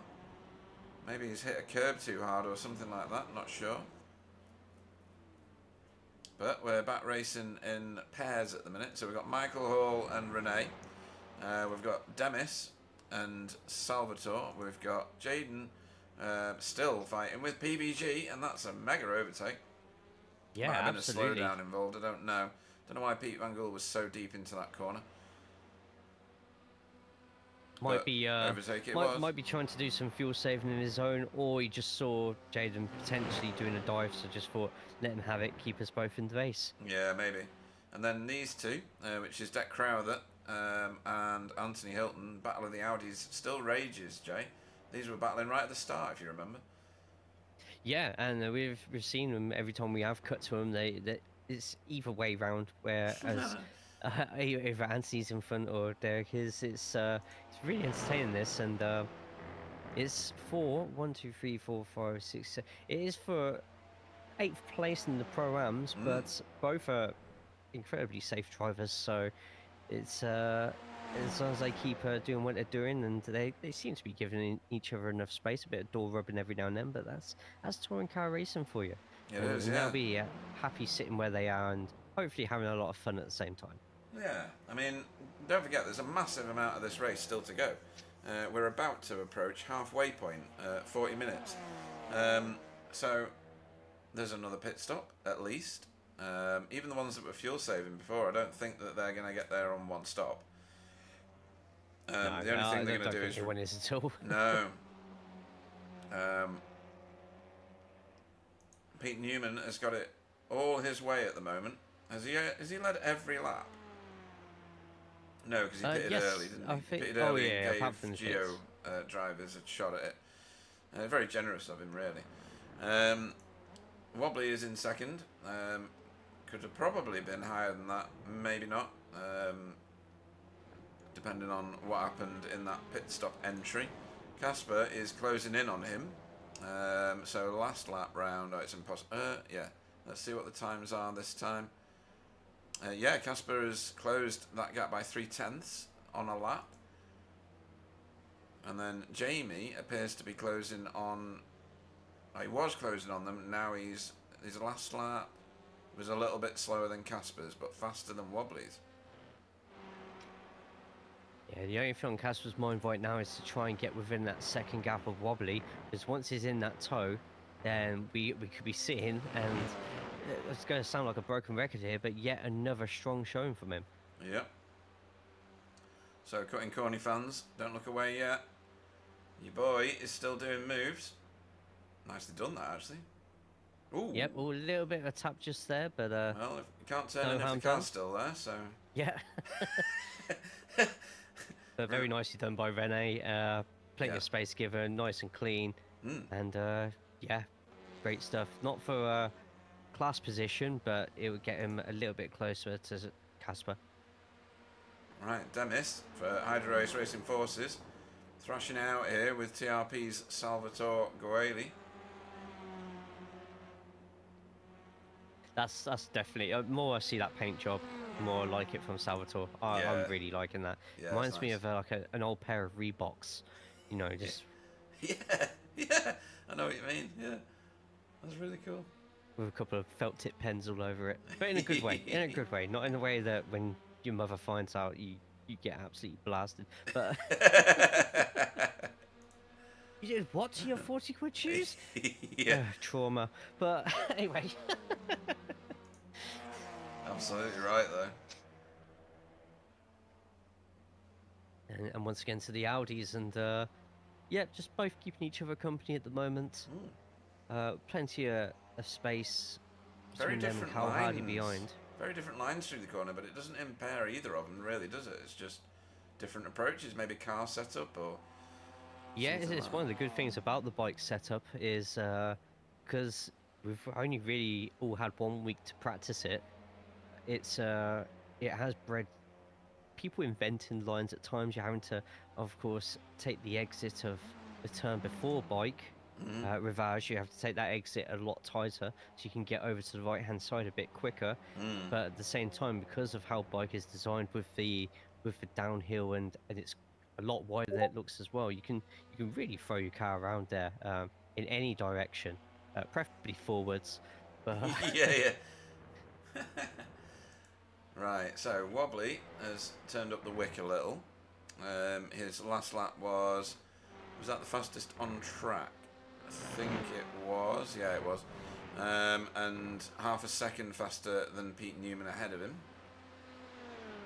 Is that sustainable, do you think? I'm not sure. I think so. He's not got any slipstream from anybody either, as we're watching the battle between Chris and Chesney at the moment. Oh, and that got very close there. It really did.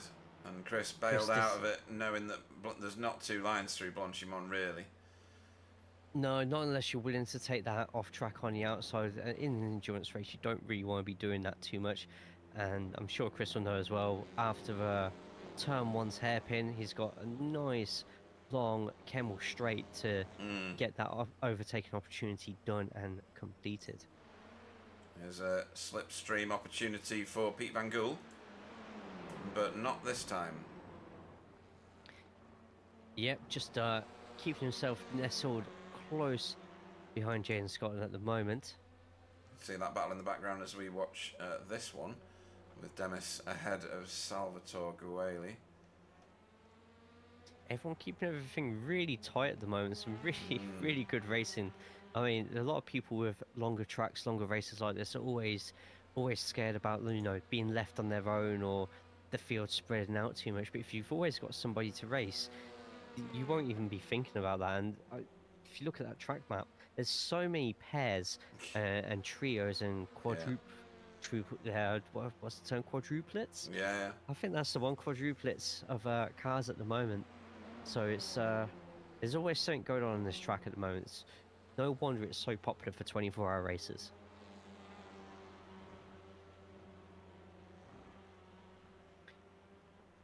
So we've also got Freddie in 21st as well. There's a lot of smoke. Sorry. Yeah, yeah, that would just be the kitty litter on the side. Yeah. I was going to say Benison close there, but it seems like Benison's let Freddie go through. Freddie's still on his comeback drive from 12 positions back to 11, so he's slowly making it. Dale behind him, meanwhile, though, still having an absolutely fantastic race, keeping it quiet, keeping it clean. Great little slide around the corner just there. Yeah. Freddie probably hanging the back of that out. But Freddie's got a bit of an issue now, so the next car down the road is 21 seconds ahead of him. That's a bit of a beast of a gap, isn't it? That could be the rest of the race to cover that gap. But we'll have just to see. Like the So Solid crew, just like envisioned, they prophesized it. Yeah. 21 seconds to go, and I'm not going to see it now. I don't do grime live on stream, but maybe for the OnlyFans.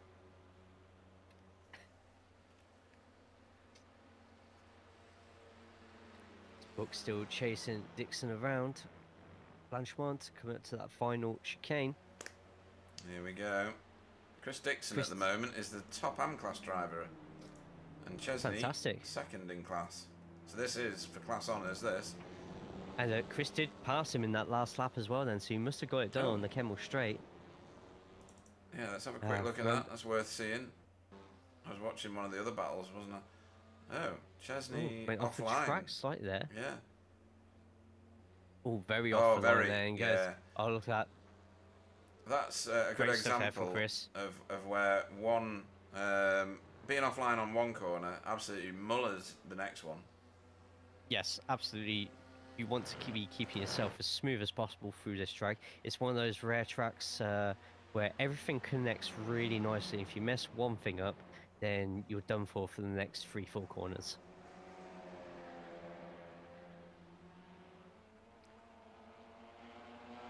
Beautiful, beautiful Audi driving there. Got Andrew Littler hanging around in the background as well. Just watch best view of that in the house, I think, of this battle in front of him. Yeah, it does appear like he's closing in on him, but I don't think he is. His last lap was a couple of seconds slower than these guys. So they've obviously passed him, or he's been out of the pits recently, I think. Yeah, he's been in for a scheduled pit stop. Oh, that's wide, isn't it, from Anthony? Yeah, but there he's kept his foot down to have a fair bit of speed coming out of that. Yeah. I mean, like you were saying, there's some corners where the off-track's worth the gamble, if you know what I mean, before you get a slowdown. Yeah, if you've got those go faster tokens to spend, those instant points, then go ahead and spend them. Like I said before, an endurance race like this, you probably don't want to be doing it too much until the final stages. So we're on lap 19, nearly 50 minutes in. So it'll be half an hour to go shortly. Away we go. This could get a bit spicy. Yeah, the next corner is Blanchimont.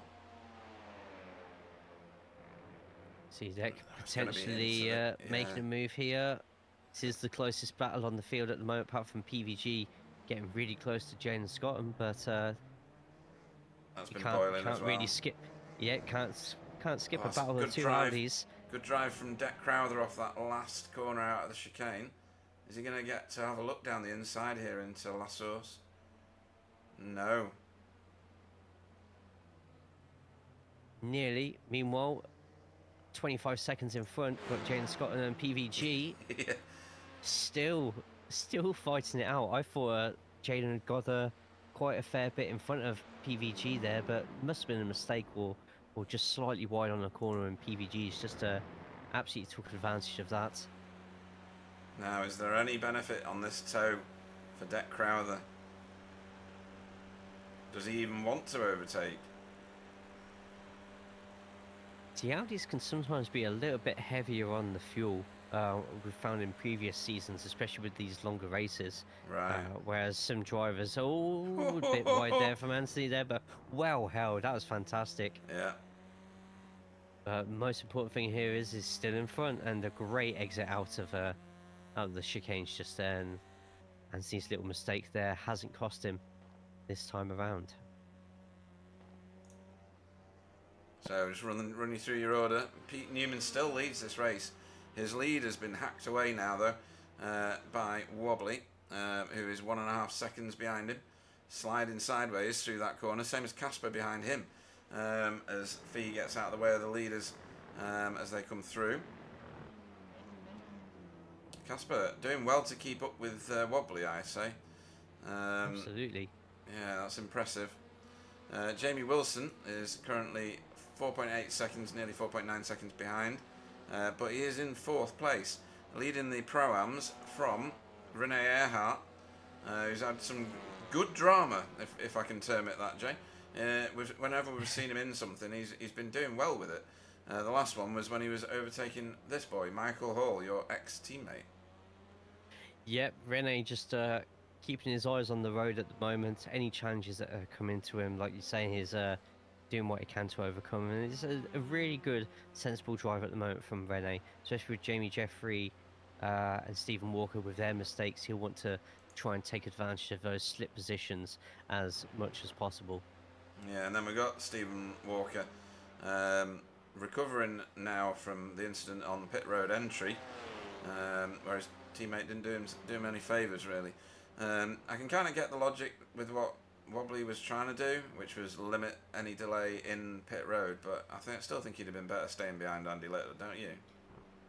Potentially, we might have to have another view of that pit entry anyway. It might have been the case of Andrew might have been going a little bit slower than what Wobbly was anticipating. It could even have just been a bit of a dodging move as well at the end of the day, but I'm sure we'll get to the bottom of it during the interviews afterwards. There's another view of the pit incident.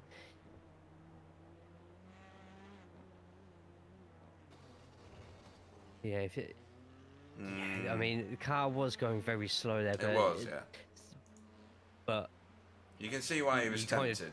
Yeah. Yeah, the pit entry is not really wide enough for 2 cars. The importance, especially in these longer races, to get those pit entries practiced as much as you can, and like other rounds, you're not going to get the warm up to do it.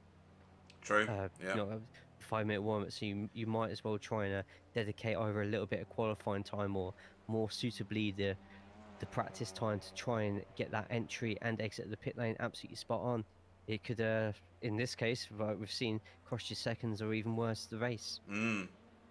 Yeah, I mean, that one was probably that might make one of those reels, you know, the iRacing reels. 'Cause that one's funny. But anyway, right. Demis has managed to drop Salvatore now. They were battling for quite a long time, and Salvatore having to give best at the moment. Class leader is still Jamie Wilson, with Michael Hall second in class. Renee in between them is for Pro class, and then Tony Walker is currently on a podium finish as long as he doesn't drop any positions, to Demis, who we might see. No, we won't see because it's like 10 seconds. There is Demis coming out of La Source. He's doing good actually, Demis, isn't he? He's putting in really good lap times. A 2:34.7 last time round. Yeah, if you could keep that consistent, then I don't think he's probably got enough to catch Tony, because we know how consistent and good a driver Tony is. But a fourth place, I wouldn't turn my nose up at that, especially in the championship as close as this one at the moment. No, true. Right, what's going on here again? This is these two need to get a room, don't they, Jay? This is Pete Van Gool and Jaden Scotton again. Maybe they're doing it for like additional sponsor footage on the broadcast or something. I'm not sure. Potentially result and flatline. Both teams could be getting a couple of investors watching right now. So Yeah. more camera time. It's good to see Jaden, newer to the league this season, getting up to grips with people towards the top of the pro-ams and yeah, getting himself some good fighting in. Clearly a very capable driver. Absolutely, I've raced against him right. in a couple of officials and other places before, and learns quickly is probably the main thing I've learned from Jaden. So don't give him a chance to learn from you, because he will use that against you quite brutally, in a good way. Yeah. So round these two go again. Line astern. Oh, Wobbly's got nearly within a second of Pete there, actually. I've just seen the time of Wobbly and Pete, and he was, literally before you put the camera on, it was flashed at half a second. Wow. So I don't know what's just happened. Looking at the lap times now, and I've got no events up other than I passed you for 31st. Again? Did Yeah. I get the cut back this time? No. Oh, might have just had to jump on the track just to roll the car forward about 6 inches. Yeah. Let's have a look, and Pete was nearly half a second slower than Wobbly last lap. Okay, so Daniel Lewis may have just started this next round of pit stops. When did we pit last? Shout. 12. Michael Hall as well, jumping into the pits. Oh yeah. He was already in the pits. I missed that one. Yeah. Yeah, we have 25 minutes left, so if you fuel now, you're fueling to the end. Yeah. Those who have been fuel saving, maybe one of the two Audis between Anthony and Derek. We've also got PVG and Jaden as well.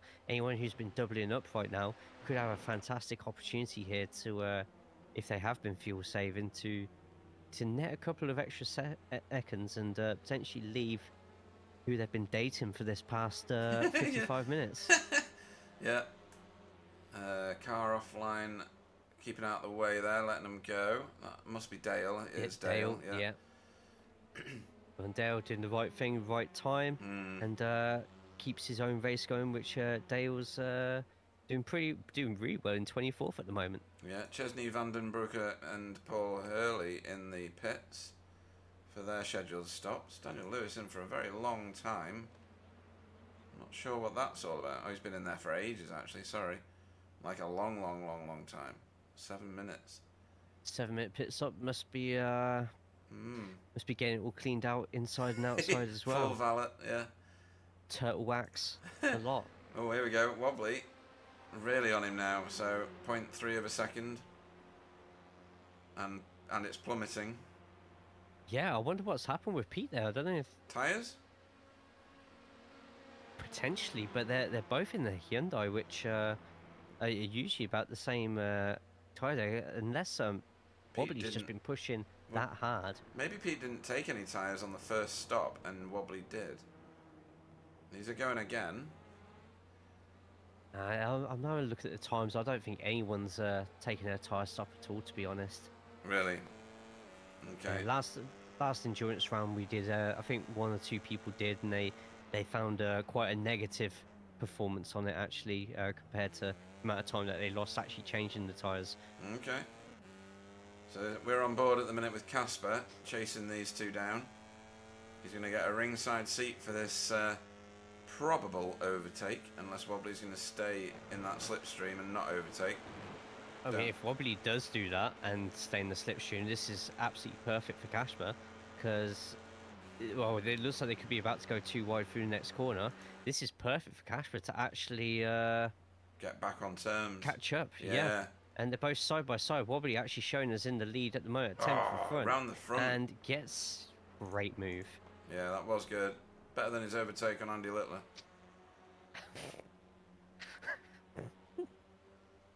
Wow. Yes, quite. Sorry, mate. Should have warned you that was coming. Oh, right. Pete Van Gool has broken the party, and Crowther has broken the party by both pitting out of their little twosomes. Kasper Smirnoff, fastest Sector 4 of anybody at all. Oh, wow. Fantastic. By a mile. Yeah, that last last section of the track being that close to Wobbly and Pete's really paying dividends, and suddenly we now have a three-way battle for the lead. Wonder how pit stops will shake all this up. Yeah, absolutely. I feel... I'm just trying to think. Wobbly will probably be out the longest because he pit latest out of these three. Yeah, but he's had to get across a gap as well. So how much extra has he used, I guess? True.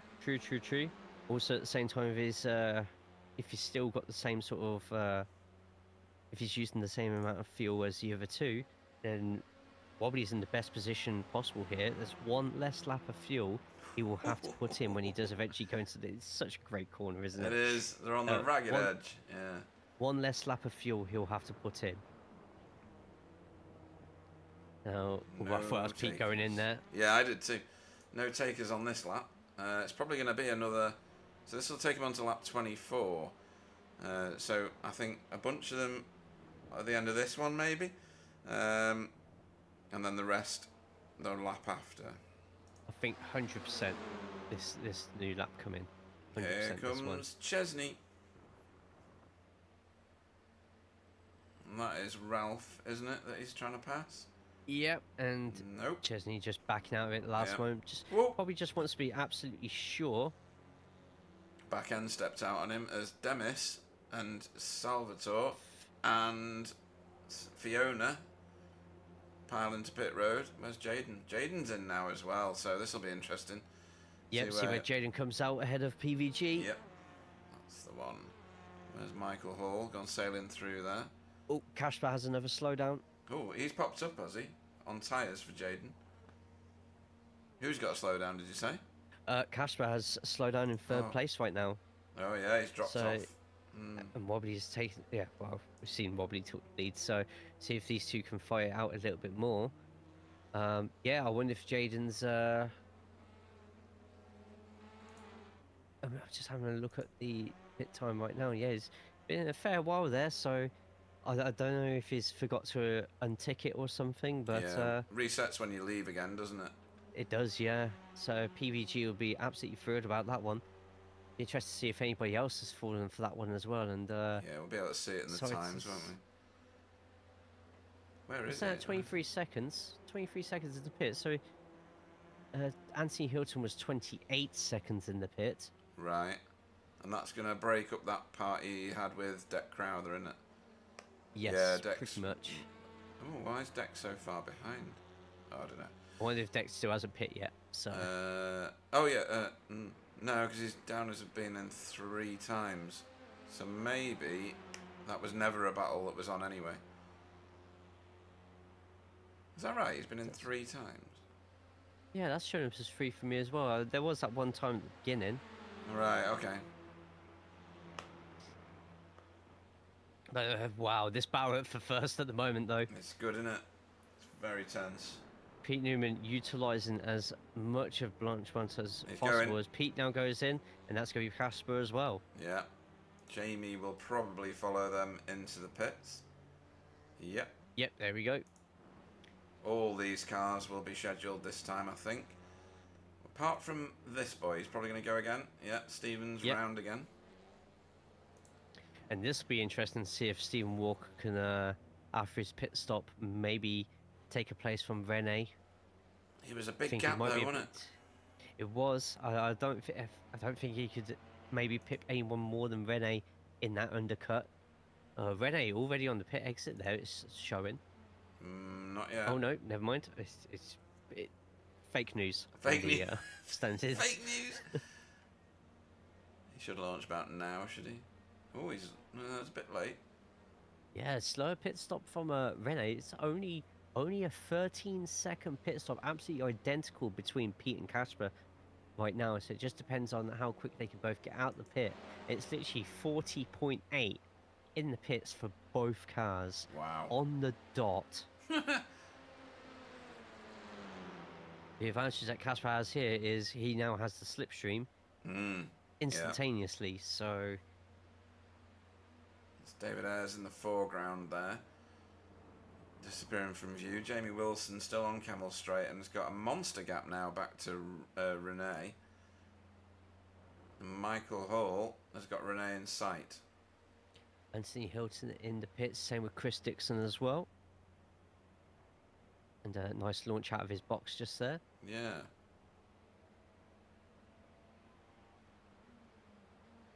Deck Crowther is one out on this one. Chris Dixon's in, yeah. And Ura is going to come up onto the back of Anthony Hilton now, so with momentum. So this could get tasty by the time we get to the end of the Camel Straight. Yeah, 0.6 is not a lot of time at all. No. On a track like this. And look at that, utilising all the track. Has the advantage of having slightly warmer tyres as well. I don't think he'll make a move here. He'll probably sit behind Anthony for perhaps until the second third of this lap. Look at that, just from 6/10 all the way down to nothing. 3.5. Yeah. Ooh, wobbly in the pits. Yeah. Oh, look, he got in the pits like without hitting anything. It can be done, you know. Stephen will probably be in. Sorry, go on. Spa's a magical place sometimes. Yeah. It's just like Disneyland. Yeah. There's clowns everywhere, is that what you mean? I didn't say that. Oh, okay. But he coming through now, and I think he took a little bit of an off track there. Maybe needed Wobbly looking for that exit. Wobbly was, what, a second in front? So, yeah, he's going to get out that one absolutely fine. Where's Stephen? Still stationary. Yeah, he's got Rene 200 meters behind him. And Wobbly suddenly with a 4-second advantage here. Wow. And Stephen Walker does somehow pip Rene just there. I wasn't expecting the undercut to be that effective, overcut even to be that effective there. Wonder if there's any fuel saving to be done. Right, so Potentially, there is that too. Casper back in a podium position. I think with 15 minutes left, Casper might want to see if Pete's going to catch up to Wobbly. Yeah. It looks like he's not going to. Then the fight could well be on. Definitely. Stephen Walker 14 seconds behind this battle at the moment, so don't think he can realistically get back in time unless these two decide to go too wide around the majority of the circuit. Rene 2.2 seconds behind Stephen Walker, keeping that 5th place unless anything absolutely catastrophic happens. Then with Michael Hall less than 2 seconds behind, occupying that 2nd place in the Pro AM section of this race. Tony Walker 6 seconds behind, so everyone nice and spread out at the moment. This being the closest battle on the circuit, alongside the battle for 16th place at the moment between Chris Dixon and Freddie. Yeah, just and coming out behind him. Ura's out just behind them as well. So these three are going to get together at some point, I think. Yep. Well, I don't know. Freddie, he's got a better line through Eau Rouge there. Yep, we've got Casper potentially making a move on Blanchemont as well. As these two go too wide.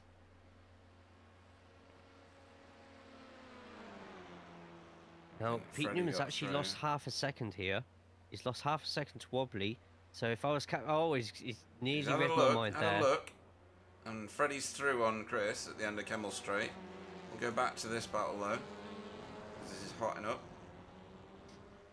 It's actually quite amazing with at least 2 slowdowns that I've seen for Casper, and he's still finding himself I'm going to leave with you. his own theme song. I'm going to leave you to do this. I've got a phone call. I'll be back in Yep, a second. no worries.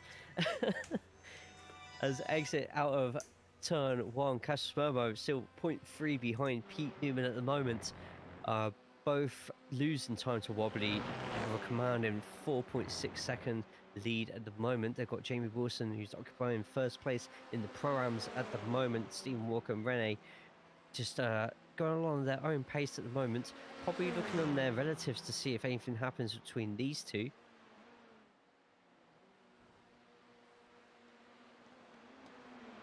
As we come into the first chicane, got to remember, keep it nice and tight, open up the following corners that are coming along.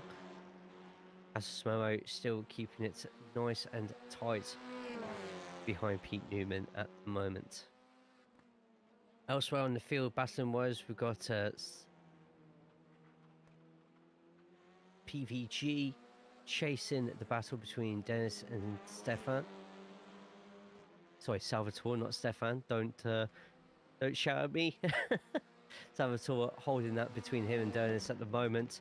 And it looks like a passing opportunity could be happening at the moment. On the boards just there, same with Jura as well. Freddie is into the pits from 17th. Was a pretty good comeback and climb back from Freddie back into the pits. Probably going to end up losing a couple of spaces now, depending on how quick or slow this pit stop is going to be. The moment you're watching the battle for second place overall and second place in the pros. Pete Newman in the Result X Pure Sims Esports car, leading the way from Castromomo in Sim Racing School. Wobbly kneecaps at the moment in the lead for Hydro Race Geodesic. Every lap that passes by, he just seems to be clawing temps upon temps upon temps. At the moment, the battle here is Casper going to end up making this move, as so Pete looking at defending the inside. And Casper just biding his time on this one. He's in no rush as we enter the final 10 minutes of the race. Of course, if there's anyone watching in the chat right now on YouTube, feel free to chuck a thumbs up and subscribe to the BSTV channel if you haven't already. Information underneath for Discord, the website. If this seems like your sort of thing for TCR racing, it's usually heat racing. This is one of the very rare, every 6 and week 12 as well, we do an endurance round. But usually 2 heat races, a field full of cars, and somebody always to fight with. Clean drivers, clean racing, and just a great community spirit at the same time. So if you're not already on the grid, then why aren't you? Get yourself in, get yourself signed up.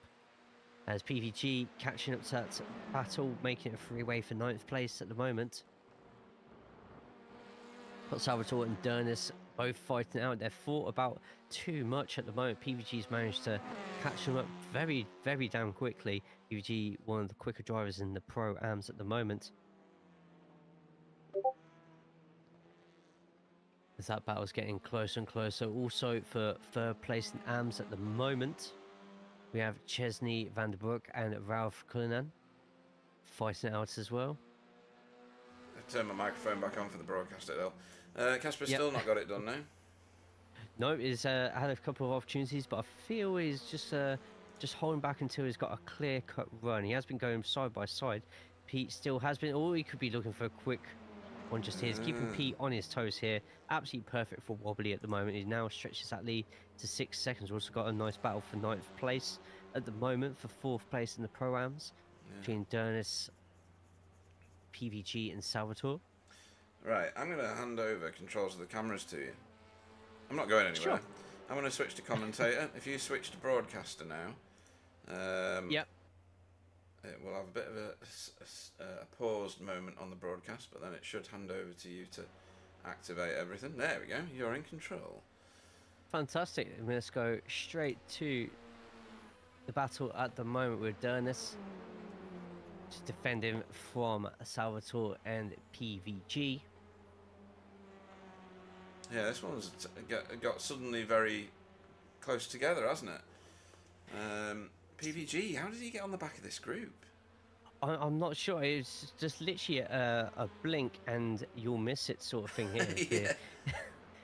go to where Salvatore is at the moment, you can see Dennis just on the inside of the camera shot just there. PVG not quite close enough. You might see him slowly as we get through Blanchmont, getting closer and closer and closer. This is for 4th place at the moment in Pro-Ams, a championship which has just been absolutely neck and neck. Whoa, look at Pete on the brakes. Wow. Pete so confident on those brakes just there, and we cross for their lap 29 as we approach the final 6 minutes. We've still got Wobbly in the lead with Pete Newman and Casper Smermo still so close to each other as we get through Kemmel straight through the first chicane, and I cannot call when Casper's going to try and make this move now. He's stuck to the back of that result Pure Sims car. You would think he's sizing him up at the end of the Kemmel Straight, wouldn't you? Each lap, just, you know, seeing how much extra advantage he's got, and it's going to be a last lap effort, I think. Yeah, fuel saving's the last thing that I think is going to be on Casper's mind right now. I wouldn't be surprised if we see in some capacity an epic dive like right at the last moment. It's going to be an interesting one for sure. As I'm just looking at this other battle for 9th place at the moment. It's getting even closer. These 3 cars not giving each other any space at all as we come to the final moments. Can't call it at all which way this one's going to go. No, these guys come through this bike section, or the bike corner, or no-name corner, or whatever we're going to say, together. These two. Both. Yeah, I keep looking across and just like 0.15. This could be the moment. He's got having 5 minutes to go. I think he's just trying to put him off.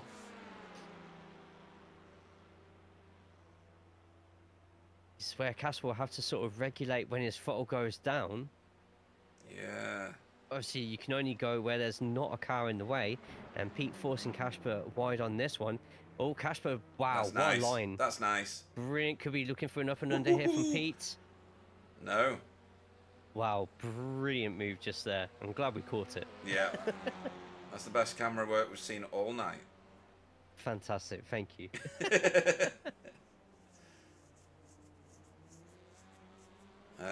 Alan calling out the drive from Jamie Wilson, currently in 4th place in top AM class car. Rightly so as well. That is a brilliant performance. Yes, absolutely. Up 2 positions on this race, which on paper might not seem much, but the drivers that he's had to fight along the way, and there's been plenty of fighting from him. So he's had a really good, solid race so far. Yeah. As going up to Casper, and it's going side by side, and it looks like Casper could defend around the here, front. but Pete. Oh, that's nice.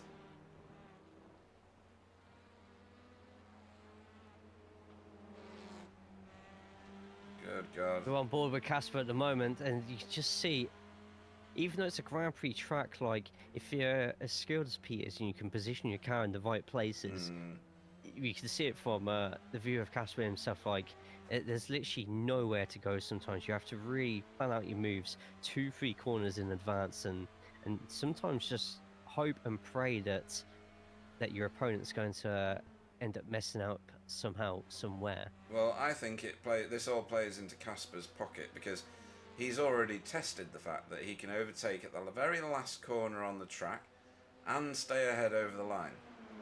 That's got to be a big morale boost for him, hasn't it? I've tested it, it's successful. All I need to do is get on the outside of Pete Newman going into that last chicane. And can Pete Newman dare not to cover the inside? Yeah, it really puts you into a really tough situation here if you're Pete. Like, I feel Pete's going to feel like whichever move he does here is going to be the wrong decision. But we've already seen Casper's pretty good at taking that outside. I think Pete might be showing him on the outside on purpose, and then perhaps he might take the same line that Casper's been taking the last few laps to overtake. Yeah, let's see what happens here. So, Casper not able to get alongside on that particular occasion. Maybe he's not that bothered at this point. Helping Pete Newman get around that corner a little there. Bit of encouragement. Yeah. Nice little push there at the same time. We could be on the last lap here. Yeah, very likely actually. 2 minute 30 a lap. So... No, Barney's not waving his flag. Oh, okay. No, we've got this +1. Oh, this isn't a heat race, is it? No. So, right, so we're going to have one more lap after this. I keep forgetting about that bit. Yeah. These two are still... and Wobbly's 8 seconds ahead. That's the difference. So we may be looking at these two looking at the time, but we need to take 8 seconds off it in theory, and that's how much is remaining. So this is going to be this lap plus one more. Cedric on the chat, who wasn't able to make it tonight anyway. How's it going? Turned in late. Race looking good. Some first lap shenanigans. Yes, there were. And curious about the overtaking the pit entry. Is that stuff legal? I don't know about illegal. Ill-advised, Jay, given the outcome, I think. There was no black flag, and I'm sure we'll hear from potentially both sides what was going on there.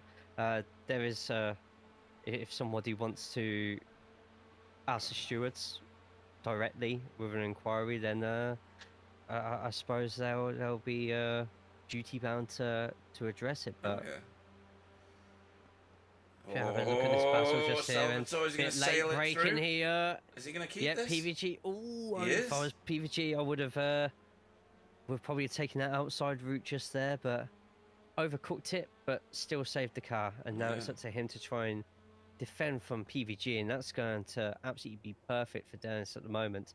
PVG taking that outside line, might be looking for an up and under, but it's the bike corner up next, so don't quite have as... Yeah, very, very quick.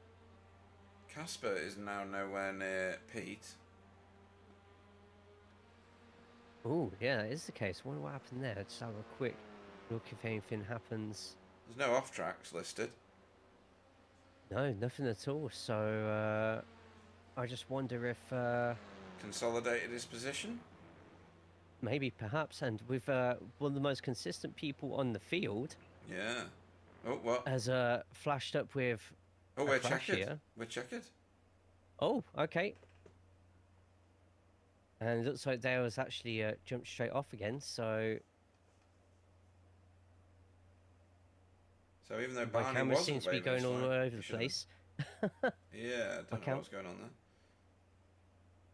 there. Cameras, do you want to do anything at all? Don't know. As it's only showing everyone going across the grid at the moment. Do you want to revert back to me being broadcast to see if that clears? Yeah, sure thing. That's really weird. You go on to comment. Well, that's done that. You go on to all right, cool. All yours. Cheers. Some technical issues there. Sorry about that, everybody. We're on replay as well, so we might need to... Yeah, let's go live. Yeah, let's reset it now. That's a weird one. Right, okay. What a shame we missed Wobbly going over the line. Right. Wasn't planned, Wobbly, we promise. I don't promise. Right, okay. So more cars coming over the line in the background there. Jaden Scotton over the line. Deck Crowther will be next. He's coming into that last chicane with Anthony Hilton behind him now. That battle that was raging for so long. And Carl Hardy will follow Fee over the line, but Fee is a lap down. Everybody enjoyed that though, by the look of things. You're a Larkinen. Sorry? Chris Dixon could be getting the AMS win, which is oh yeah, very nice to see. Alfred Wobbly getting the pros and Jamie Wilson getting Pro-Am.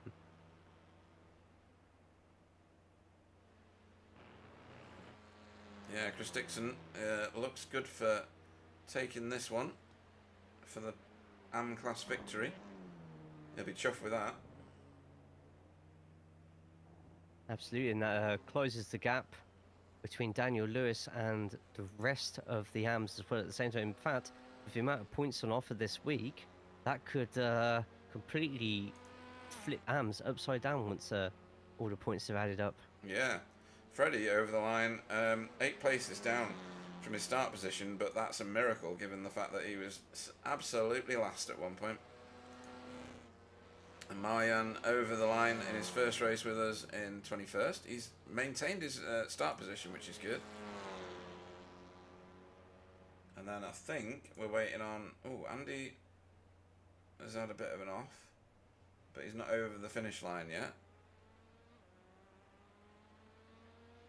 I think he's come around Blanchimont and lost the back end of that car. Such an easy thing to do at the high speeds, even Yeah. in cars which are slightly slower, like the touring cars. Alright, so Barney's not even waving the checkered flag. Right, so there's obviously something with this particular layout of Spa where Barney doesn't wave any flags at all. Because usually he's giving it large, and if you watch on the left hand side of the screen, no flag.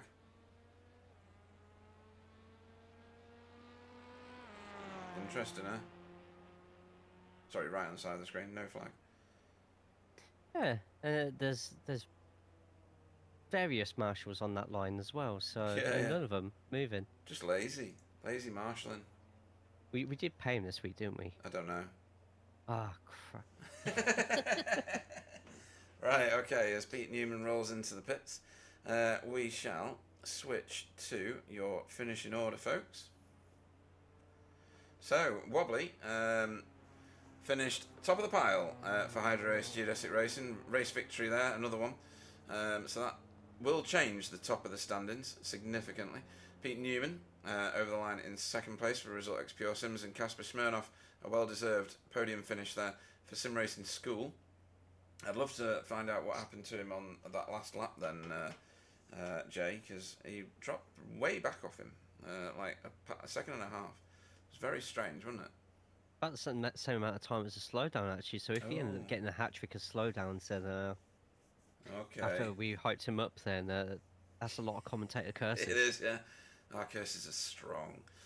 Jamie Wilson, first in class for Pro-Am and fourth on track for Team Chimera. That is a splendid result. That might keep him top of the pile after the order changes after this week. Stephen Walker, fifth tonight for Hydro Race Geodesic Racing. Renee Earhart in sixth for Cutting Corny TCR team. Brilliant racing from Renee, loads of battles all the way through. Michael Hull, second in class, seventh over the line for Result X Pure Sims, and Tony Walker, eighth tonight for Result Clothing iRacing team. Demis Tigchalaw was ninth. Tony Walker third in class as well, which is good. Demis Tigchalaw, ninth for Hydro Race Racing Forces with Salvatore Gueli, 10th for TRP. Pete Van Gould, 11th for Result Clothing.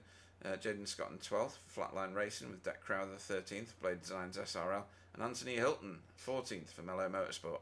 Carl Hardy was 15th for Safeguard by Result with Euro Larkin, and 16th for Hydro Race Racing Forces. Chris Dixon gets class victory in AM class, 17th over the line for Work Guard by Result. Freddie Van Eekhoven, 18th for Hydro Race Racing Forces. And then 19th, second in class, Chesney Vandenbroeke for Rita Engineering Esports. And third in class, Paul Hurley, 20th on track for Blade Designs Just an Average Sim Racer. Marjan Kodeman, 21st tonight for Fun Sim Racing. Ralph Cullinan, 22nd for Safeguard by Result. David Ayres, 23rd for his teammate, also Safeguard by Result. JB DeJ, 24th for BSTV. Fiona was 25th for Work Guard. Andy Littler was 26th for Work Guard. Dale Bennison was 27th. Daniel Lewis for Blade Designs SRL was classified 28th. 29th was Jamie Jeffrey for Coupes and Convertibles Racing. Stefan Goebel finished 30th, was classified 30th for VTS Esports. And then I can't believe this. At the end of the race, you managed to pass me. And it was after the checkered flag. Unbelievable. Fantastic. No, yeah, you know what? Just I leave it late sometimes. Yeah, sure. Save best for me till last. Not happy about that. So that is your finishing order for this evening, folks. this endurance race. I'm going to reset some of this stuff so that we can see the start of this race. I think I want that camera, and we want to click that button. And we want to go and find some people to speak to, Jay. So let's see who's in chat and ready for us. We'll get the pain out of the way early on, shall we? Welcome to the booth. Wobbly Kneecaps, good evening. Hello. Hello. So, I'm just going to go for it, Jay. That pit I know lane- what you're gonna say. Yeah. But so, wise decision. Hang on, Barney's waving a green flag on the replay, but he didn't wave a white flag or a checkered flag. That's just rude, in my opinion. So, pit lane entry.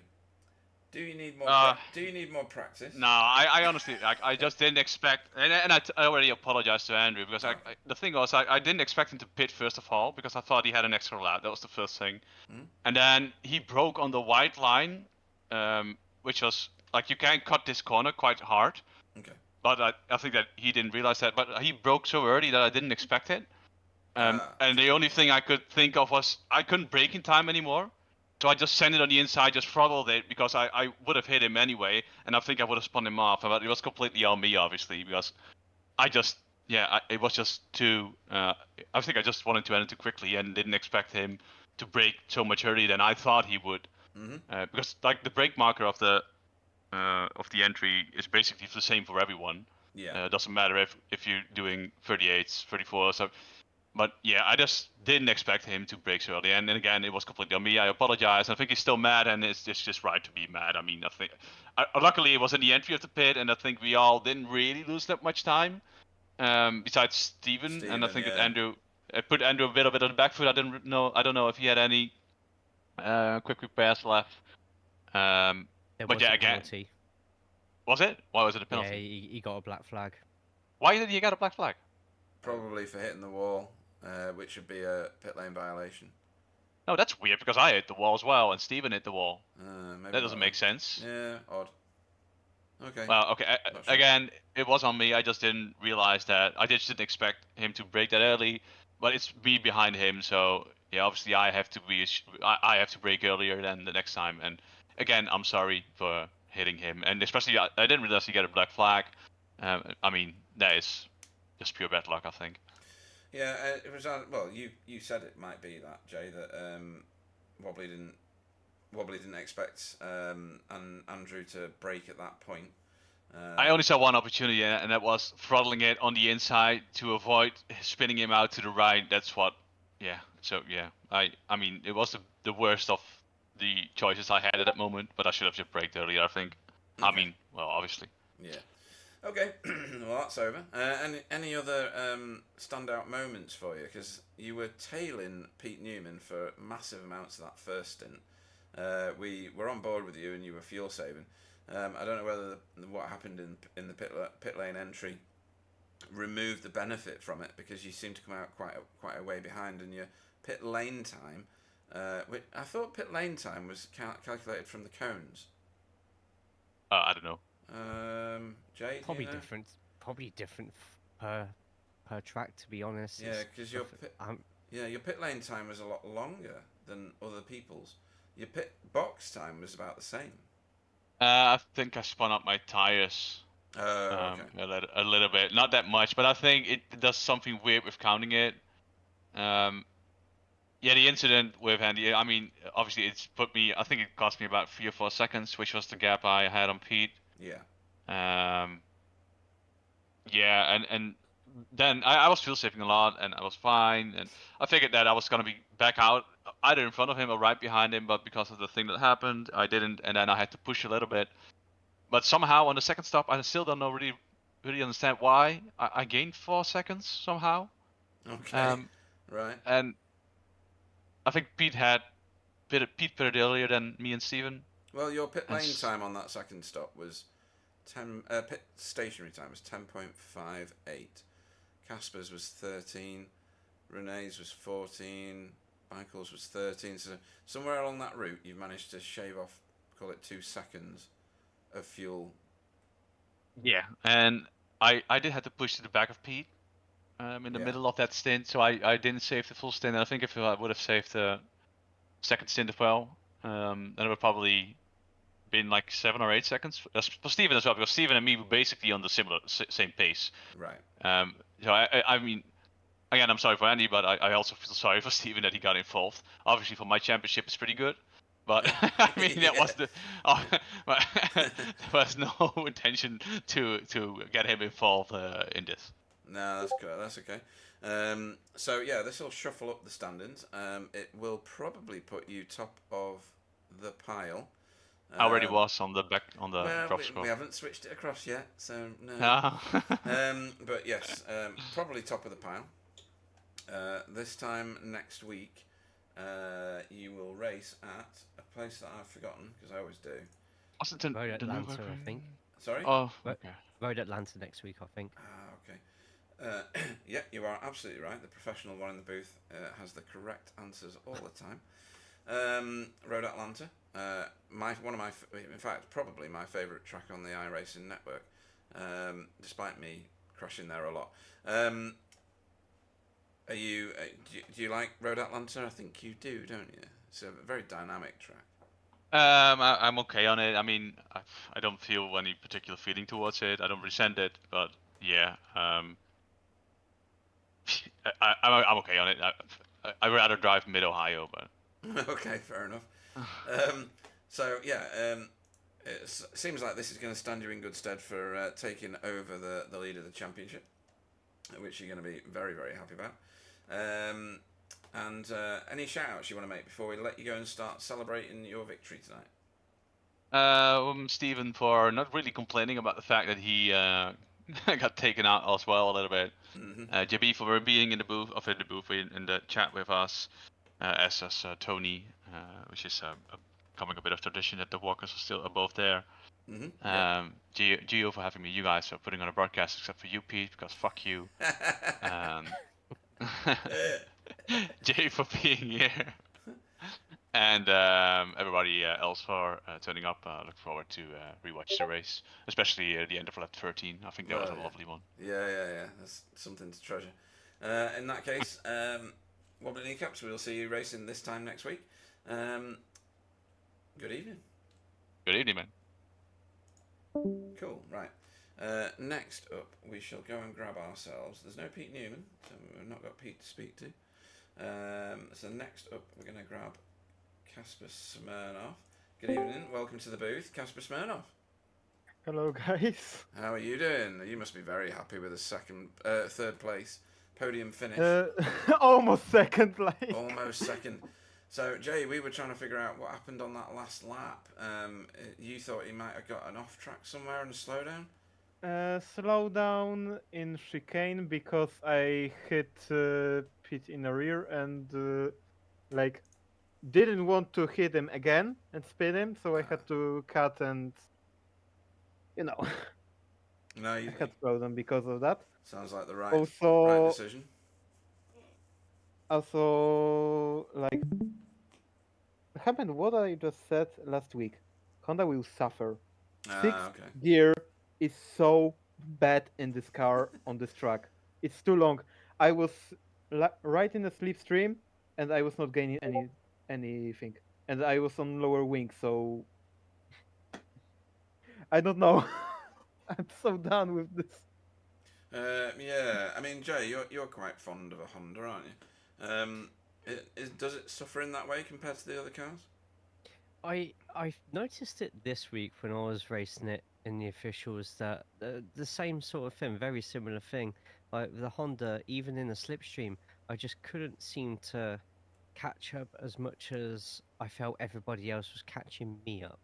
I don't know if it is a car specific thing or maybe just something else in our setups that we're using, but it has been a bit of a frustrating time with the Honda this week, even though some of us have found some relatively good success with it.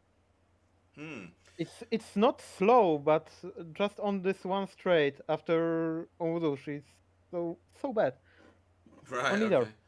I mean, we saw you. I think you were practicing for the final act, if you know what I mean. You got on the left-hand side of Pete going into the last chicane and popped out ahead of him, and you were ahead over the line. So I thought, right, Casper's got that practiced. He's got his lines sorted out. Next lap, he's going to have him. And then we switched back to you from another battle, and yeah, there was that big gap. But now that's explained. On a different day, it might have been a different result, and you might have been second step on the podium. Do you think you had any answers for Wobbly tonight? Was he just too fast in that Hyundai? Not for Wobbly. Not for Wobbly. He was just too fast, and also he was fuel saving, so faster pit stops. No way. Right. Only for pit. Right. Okay. Yeah. Fair enough. And maybe Steven, if not this thing that happened to him, I feel sorry and also amused by this situation because it was funny. It was, yeah. You sat on the fence with it, aren't you? You're half giggling at it, you're half cringing, you're half thinking, what on earth were you thinking? You know, you can see it there. You were just outside of what happened on the end of lap 2, which is that big pile up behind you. I don't know whether you knew anything about that, did you? You were out of that chicane corner while everybody else was... I don't know what happened. Yeah, so, well, you can see it on the screen if you've got the stream running. If there's wheels bouncing all over the place with crashes behind you. But yes, a very drama-filled endurance race here at Spa. Do you get on better with Spa now that you've got a podium here? Must feel better, right? It feels better, but I still don't like it as much. Like, I don't know. I like this track in a way that it's flowy. It has a nice place to fight and so. But I'm always like, there's something with this track that gives me an itch. Oh, really? Right. Okay. I don't know what, but that's always the same thing with this track. Right. Okay. Well, maybe that gremlin might disappear in future races. But tonight, I think you've done a splendid job of getting yourself a podium finish there. Up 2 places from your start position. One of them gifted by Jamie Jeffrey, getting a rollback on the start. And then the other one just on pure pace. So, yeah, very solid night's effort, and will have helped you out in the championship. You'll definitely have moved towards Stephen Walker. Yeah, I think Wobbly's stretched his legs ahead of you, but it's certainly standing out to be a very good pro class end to the season. You've got a whole half season to go yet, and it's so close. Anybody you want to shout out to, Casper, before we let you go? Shout out to Wobbly for this situation, because if not I don't know if I could finish third. Like, I had similar pace to Steven, and it was gonna be tight if not this situation. Like, yeah, he helped me a lot, and I have to shout out to him. Also, again, sorry for Steven. yeah. Because I would be so mad if that happened to me, especially from my teammate. Yeah, that's the giggle factor, isn't it? That Wobbly's done it to one of his own. But yeah, it's manna from heaven when things like that happen, really. In that case, we shall let you go and celebrate your podium finish tonight. As soon as I get the points uploaded, you'll be able to see exactly where you are in the standings, so I'm sure you'll be waiting for that with bated breath. Not quite in the same way as David Johansson usually does, but he's not here. But yeah, great racing tonight. Casper Smirnoff, everybody. See you guys. Cheers. Right then, Jay. You race with him plenty of times. I'm going to let you interview Jamie Wilson when I drop him in the booth, if that's all right. Yeah, sure. Cool. In that case, welcome to the booth, Jamie Wilson. Hello, hello. How are we doing, Jerry? A fantastic win just there. We did have doubts over the middle of the circuit, how the Audi was going to be forming. We knew on the straights it had that major amount of strength just there. So you, once again, locked in a load of battles with some really familiar aces. Just put us through your race. What was your strategy going into it? And did you have to make any last-minute changes depending on what was happening through the field? So the strategy was go absolutely flat out 100% all the time. Fair. Which is pretty standard, but yeah, that was 31, whatever it was, full-on qualifying laps. I was just sweating as I got out the rig just now because it's I had flashpoints in that with Michael Hall and with Casper and a little bit with Demis and that kind of thing, little flashpoints through the race, but the rest of it was just head down, flat out, keep an eye on the relative basically, because with Michael being the championship rival, as many positions between me and him as I could get, or happened as a result of other things, the better, especially in endurance where the point structure is a bit different. So yeah, I was very pleased to see not this is going to sound wrong when I say it, but I was pleased to see that Stephen Walker had some difficulties to put himself in between me and Michael. Shocking thing to say. Absolutely shocking. No, that's it looked like a really composed, confident drive from yourself. I'm just looking through all like incident points and stuff like that now as well, and you didn't rack up a lot either. Did you find with the Audi, perhaps like with the different gearing on it, I know there's a lot less gearing changes, that just sort of like allow you more time to sort of concentrate on just keeping the lines as smooth as possible and just not giving your opponents any opportunities to make a swipe at you with a bad exit? Yeah, in some cases, yeah. I mean, Pouon is a good example of that because in the Audi you just stay in fifth. Whereas I guess in other cars you might be sixth into fifth, I guess. There's a downshift involved on the way in, basically. So for us in the Audis, it's just brake, turn in and hold on, as you've got one less thing to concentrate on, I suppose. And it just doesn't interrupt the balance of the car going through there. And a lot of the corners here, applies across all the cars, are on the edge of grip. We're fighting the cars all the way agree. around. Yeah, you know that, especially like the bike chicane, bike corner, no name corner. Yeah. Where, if it's no name normally, and it's the bike layout, shouldn't it be like Shimano name? Yeah. Does that work? My God, you know what? For this week, yeah, let's do it. What do you think of that corner actually compared to the original Grand Prix layout of that section I think of the track? In this class, it's a particularly good fit. It also helps the track limits are quite permissive at the apex and the exit actually, but Very yes. You have to. It's a bit like some corners at Barber, where you can't see where you're aiming at, but you've just got to turn it in and hope. And that's quite. And the car sort of crashes over the crest and kind of squats on it on landing and that kind of thing. It's quite satisfying to drive. It's just the novelty of it, to be honest, is another factor. We've all driven Spa to death over the years. It's a staple track, and having something a bit different about it, I think, was quite refreshing.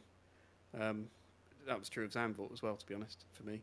So, yeah, it was just particularly good fit in this car. I don't think it would necessarily work in everything.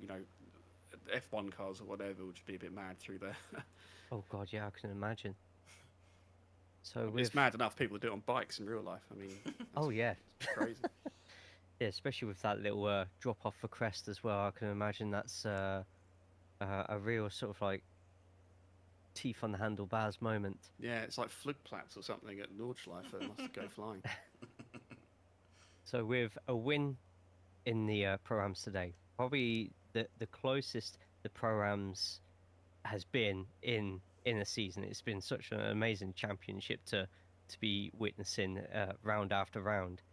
Are you now in a position halfway now that everything's a little bit clearer? How confident are you of holding on to that lead and winning? I'm not sure. What's coming up? Road Atlanta, Laguna Seca, VIR, Nordschleife, Thruxton, Mid-Ohio. There's a couple in there that will suit me. There are a couple in there that won't. To be honest, Zandvoort and here are both. It's both a case of make hay while the sun shines. I think Zandvoort flattered the car with the gearing. I just got into a really good rhythm around here from lap 1. For some reason, I don't think it's necessarily a car thing. It's just it just felt good to me from out of the box sort of thing. I don't think that's going to be as true at Road Atlanta. Also, consider the curbs at Road Atlanta and the Audi. It's going to be pogo stick central. But I've already done the guide on there, and it's rough. Yeah, it's going to be. It's very rough.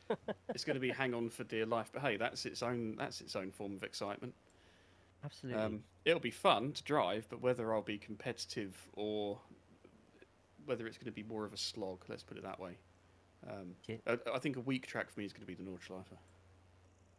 Yeah, it'd be interesting to see how many people turn up to the Nordschleife. It was expected Champion's Choice usually replaces that one, so to actually race it this season, it's going to bring out some really interesting racing. With Road Atlanta, it's either going to be Road Atlanta next week or Road Elantra. See what I did there, guys? But fantastic. Congratulations again tonight if you win. Jamie, anybody want to give any shout outs to? Yeah, shout out to you guys as always for putting all your time into doing this. Shout out to everyone I was racing. It was all good stuff. Shout out to Simon for saying, "Have you won yet?" And, before qualifying started, I think so. That's his contribution. Hopefully, we can see him back in here very soon. He's enjoying his little break from TCR that he has every couple of years. That's fair. He's got a V8 championship to win anyway. Oh yeah, good point. Yeah, that looks like that's hotting up at the moment as well. Good stuff.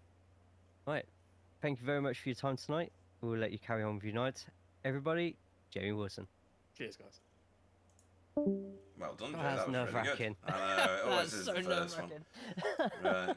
I thought baptism of fire might help, and yeah, you were really good, really good.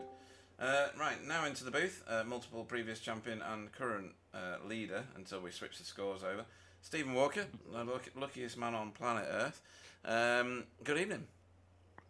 Oi, oi, Savoy. Oi, oi, oi, oi. Right, so all looks really good. You were stalking Wobbly and Pete Newman for a long time at the start of that race, and then you were fuel saving like mad, the pair of you. You could tell from the behaviour of your cars, and then the pit stop happened, and didn't go so well for you, did it? No, I obviously saw what happened, and I didn't realise that I'd got. I know that I went very slowly into the back of Andrew, and I didn't realise that because of everything else that was going on, that I'd actually hit him. So as I stopped, it gave me nearly 2 minutes of optional repairs. I had wheel damage. What? Right. But I'd unticked my fast repair because I didn't want to use it in case I had minor damage, and then later on in the race, like I had, a big crash or whatever. So I tend to always untick it. So by the time I ticked it, I didn't obviously use it, and I didn't want to waste any more time. So for the entirety of the second stint, after the first pit stop, I was going about half a second slower than what I should have been doing. So had I fixed the car then, I think I would have managed to catch the 3 guys that were directly in front of me after the whole incident, and then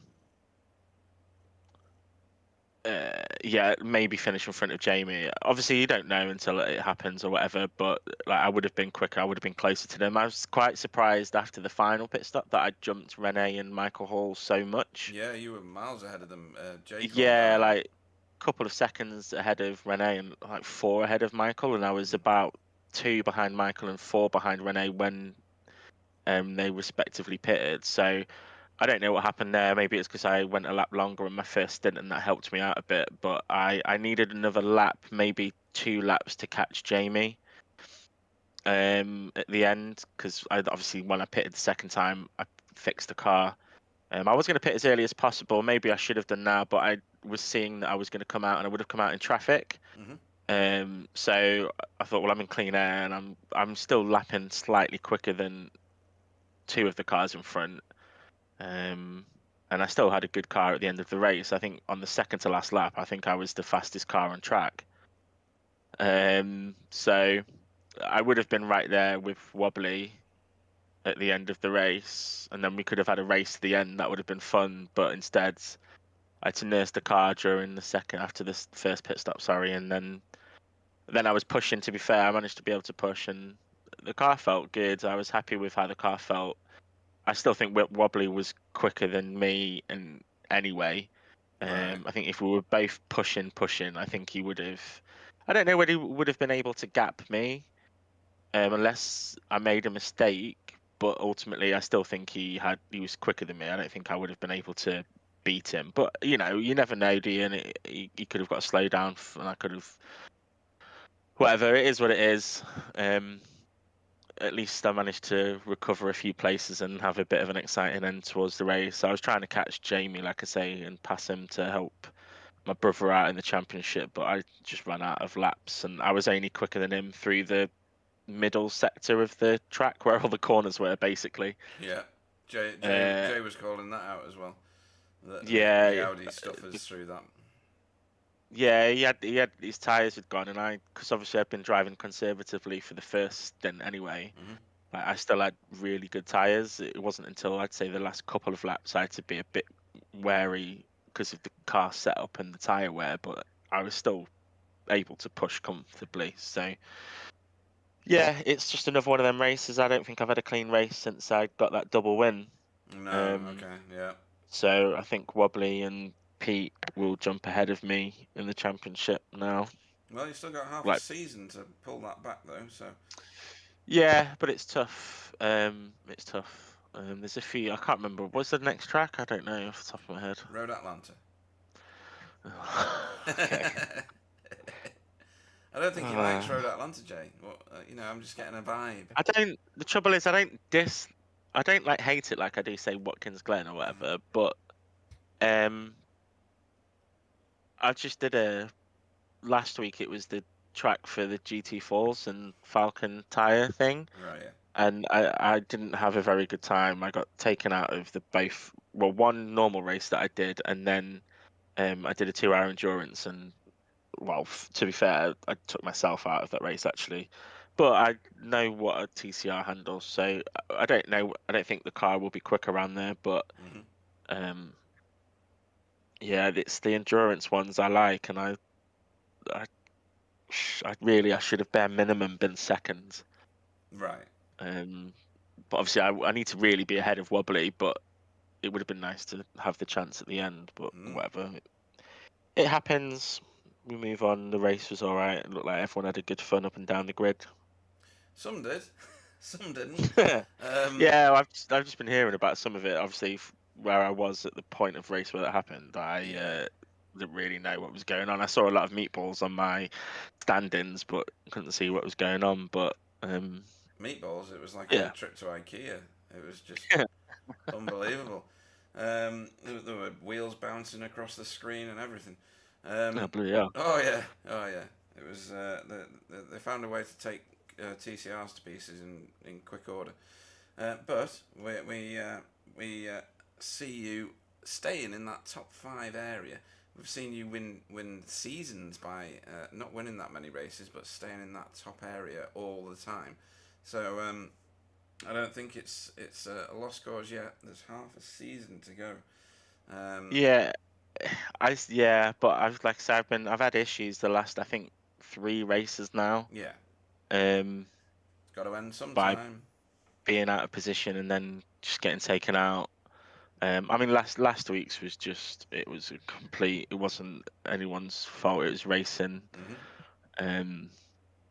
incident type of thing, and it was kind of my fault. I was in that position, getting a slow down early on. But a couple of the other races, it was just some poor decision making on behalf of others. But like you say, there was half a season left. It's okay. I'll just keep doing what I can do, and hopefully other people will have more misfortune than me. Well, don't forget, you're the luckiest man in the world. So Well, clearly not, really, is it? I don't think I can hold on to that title after I keep having incidents that really are not my fault. Yeah, well, Lady Luck just decided to take the week off this week. Yeah, I'm the best. Well, we'll let you go and consolidate and regroup and get ready for Road Atlanta, as odious as that prospect might be for you, for this time next week. Stephen Lucky Wookie Walker. Cheers, guys. Thank you. Cool, right. Let's bring in next. Who are we getting next? We're going to get the winner of the AM class for this evening. Chris Dixon, good evening. Good evening. Yeah, class victory. Stayed out of the majority of the trouble. Yeah, it was close. It was close, wasn't it? You must have seen cars flying left and right, and wheels and bits of cars, and spectators diving out of the way. Lap 2. Yeah. Yeah, absolutely. That was so close to a whole work guard wipeout. Yeah, it was. Yeah, you're not wrong. You got sideswiped by someone, didn't you? Somebody clattered into the side of you, or was that Fee? That might have been Fee. Yeah, I did, but I got I got hit by David on the start finish. Yeah. The car just didn't go anywhere. I think the ignition was off because it just didn't move. Oh right, okay. Yeah, we saw him have to dive round you. Yeah. Did he hit you? Yeah, I got 4x for that, and then I got a 1x further down.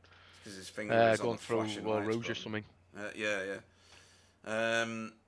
So right, okay. So yeah, you had a bit of an eventful time. Didn't get round with no incidents this time, then, no. No. 8.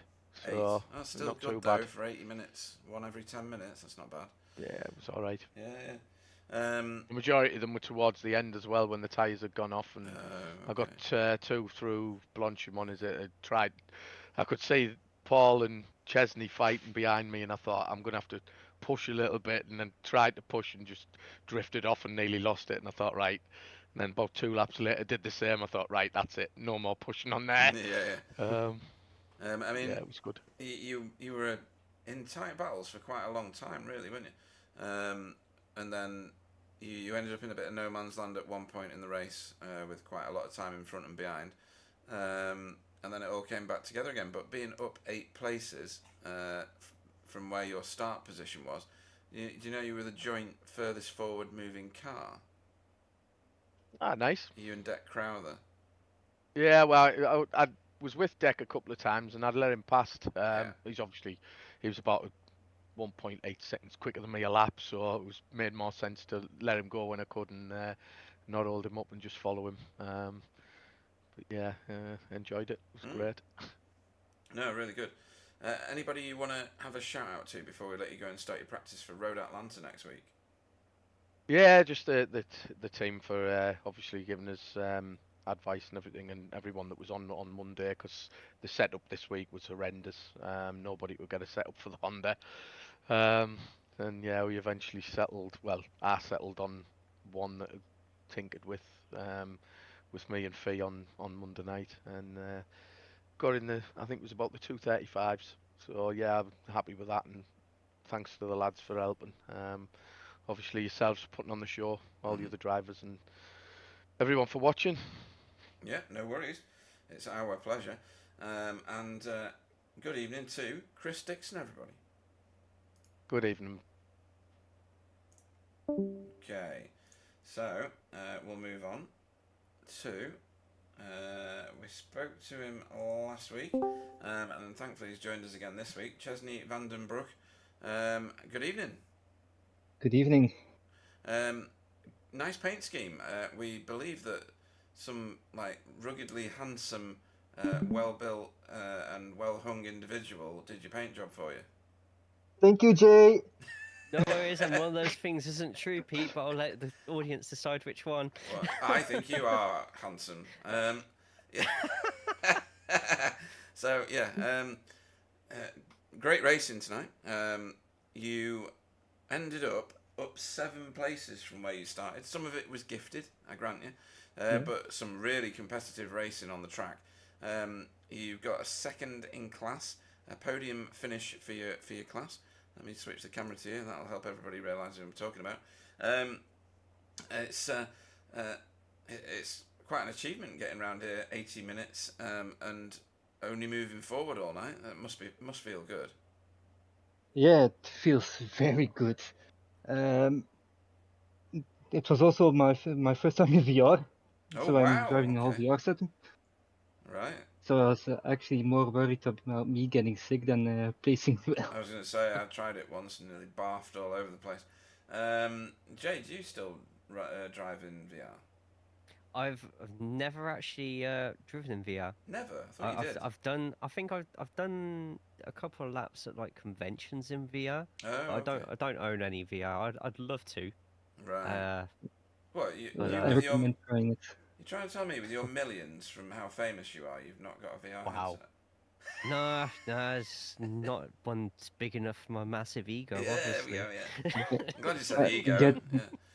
Get Meta as your sponsor so you can get one from them. Oh, that's an idea. I'll have to send some emails out. Yeah, definitely. Definitely. But no, great racing tonight, Chesney. Thank you. In your new paint scheme. That's very smart. We got Road Atlanta next week. Is that a track that you're familiar with? Most series go there at least a couple of times a year. Yeah. Is it one of your favourites or one that you'd rather just not be on the schedule? Rather not. Right, okay. No, I'm not really a fan of Road Atlanta, but because of the official races, I had too much incident points because of it. Yeah, for a lot of that track, there's only one line through it, and where there isn't just one line through it, it's a bit of a death trap. There's only a couple of overtaking places, but other people like to try and find ones that really don't exist. So I'm with you on all those points, but it's still one of my favourite tracks, so you're wrong to not like it. Just saying. My opinion is, it overrules all other opinions. That's not true at all. But I like to think it is. But yeah, so it's going to be great watching you on track this time next week. Anybody you want to shout out to or thank before we let you go? Cedric Sommereens, Robin, who was watching with me, and my fiance was watching in her bed. Chris Dixon, I had a wonderful battle with him. And all of you guys and everyone else. So thank you for the opportunity to take part in it. And thank you for turning up and racing so professionally. It's great watching you racing in our league.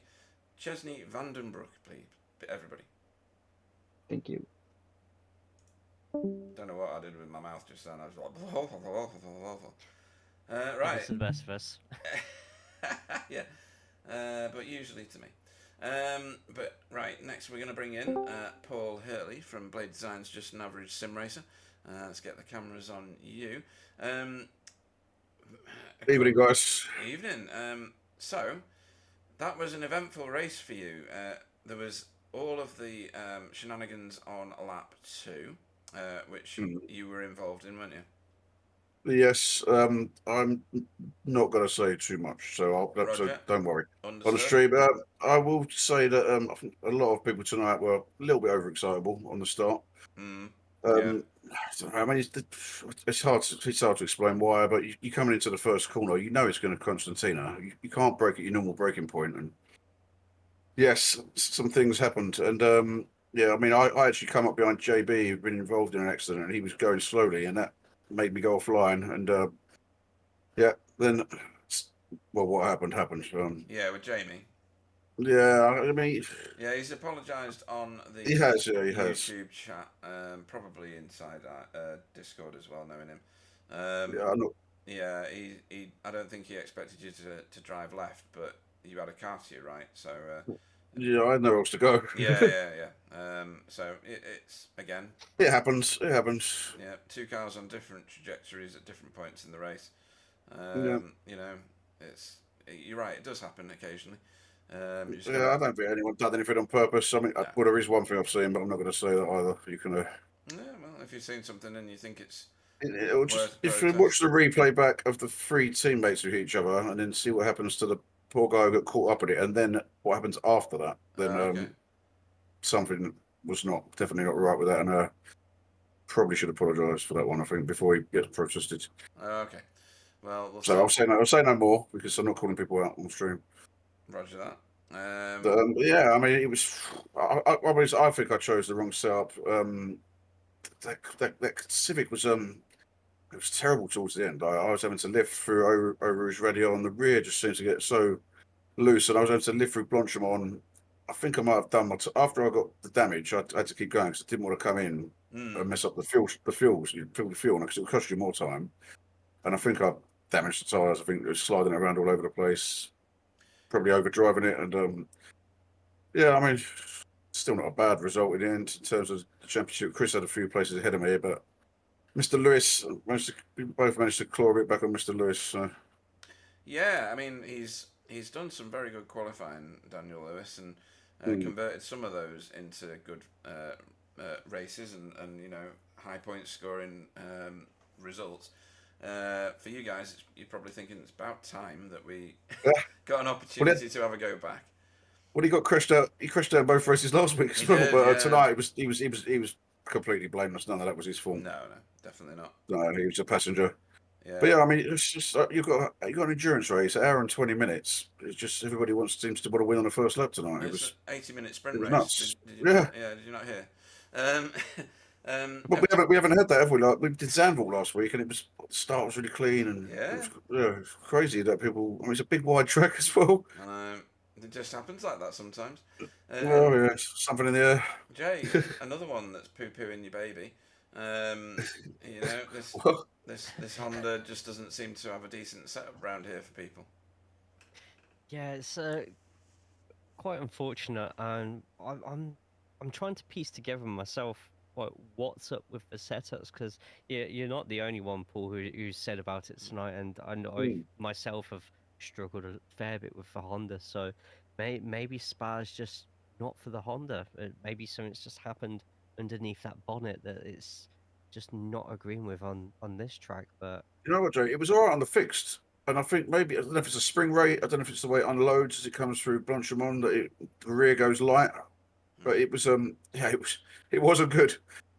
I kind of wish I'd run the fixed now for the race. It might be an idea for the last race of the season. yeah, too right.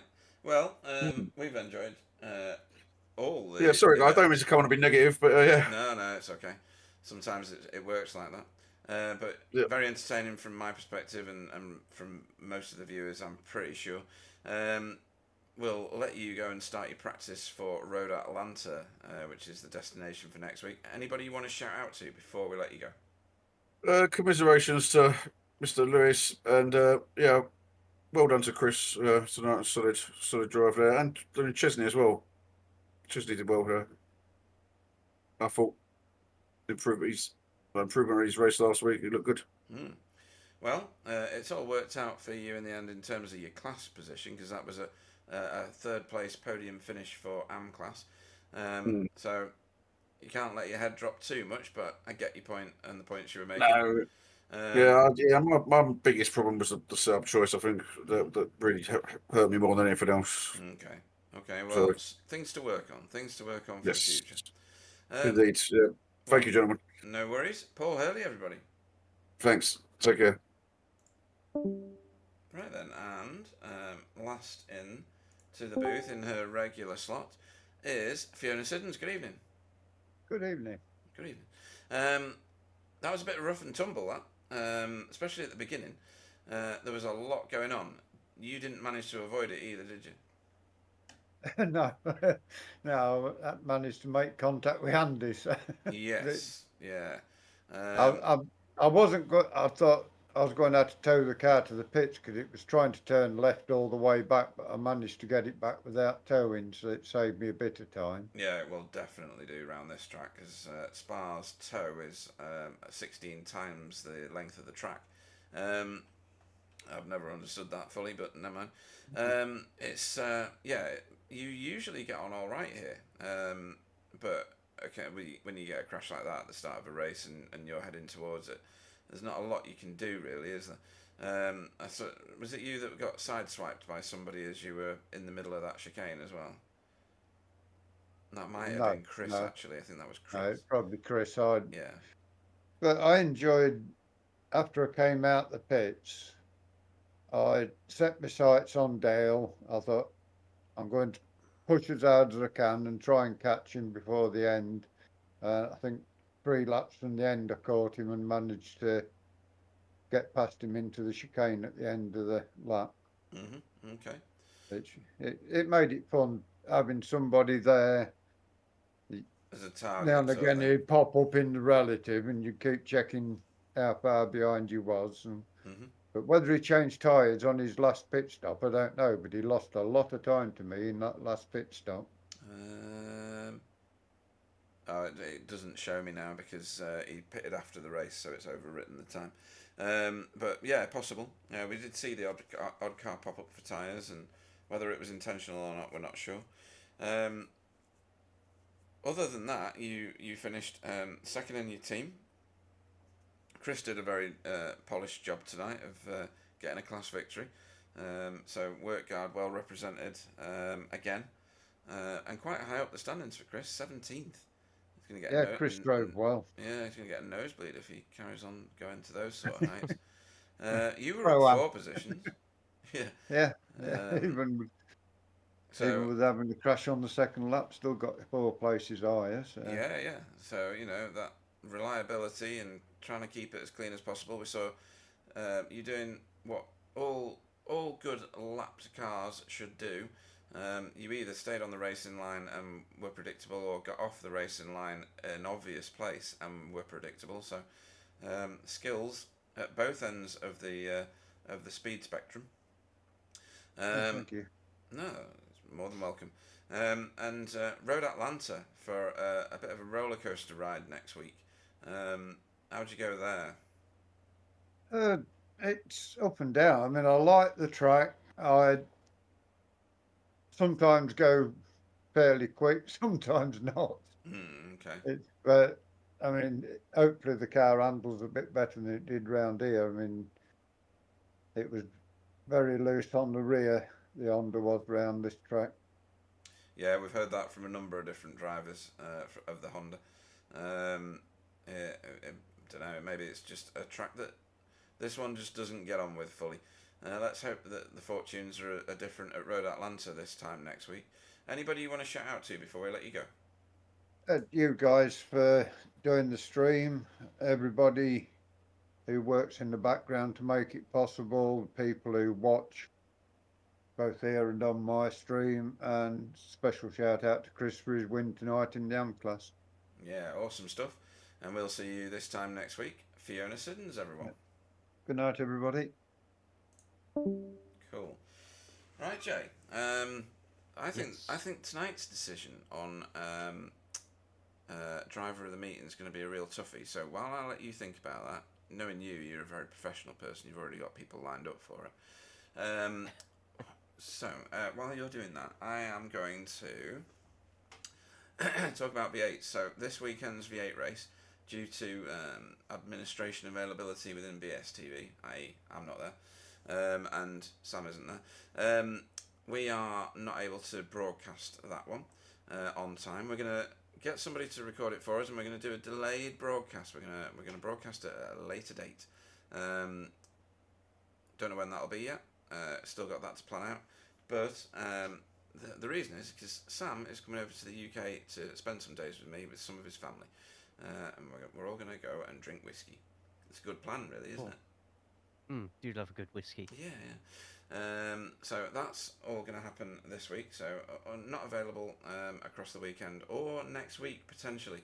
We'll have to see what we're going to do about the Wednesday broadcast in terms of airing it.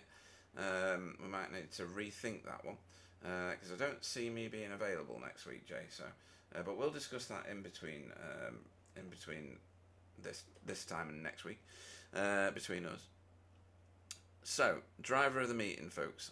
I'm looking down the list and I'm seeing people like Casper Smirnoff, who's done a real solid performance there. Jamie Wilson hanging it out and getting a top 5 in all of this lot on an 80-minute race in the Audi. That's a significant effort. Renee's done very, very well, although he picked up some slowdowns along the route, I think. And then looking a bit further down, Chris Dixon getting a class victory. That's a good shout for him. That's going to change up the AM class significantly. Freddie showed good spirit. He was absolutely last at one point, stayed in it, got himself back to 18th place. Still good points on offer for him. You know, he was when we switched the scores over, he'd have been like in second or third in Pro Am, so it was worth him staying in it, and he has done. I think he's done really well there. I think, given all the names that we've just had, and given he could have just, you know, given it up and said, I'm just not going to carry on because it's the very start of an 80-minute race and I'm right at the back. Freddie Van Eekhoven for getting in the car again, getting it fixed, getting out there and driving back through the field showed really good racing spirit. And for that reason, Freddie's getting my vote this evening, Jay. Don't know whether you'll agree with that logic, but that's what I'm going with. Yeah, no, it's an absolutely great pickup from him. Like you say, he was last at one point and slowly but surely fought his way back up. Didn't let it get him down. He's still having entertaining battles and was yeah, I've probably unlucky not to get any higher than that, but to go from to 13, 14 places down to just 8 off your place, it was a good show of heart. Yeah, absolutely right. Absolutely. So where are you gonna vote? Where's your vote gonna go? I'm just to be awkward, I am going to give my vote to somebody who I don't think has had one yet. So this will be a first driver meeting award from this season, and that'll be to Jaden Scotton actually. Oh, wow. During the stream, I was saying constantly improving. Today's race up 7 places. To be honest, this could have gone to so many different people.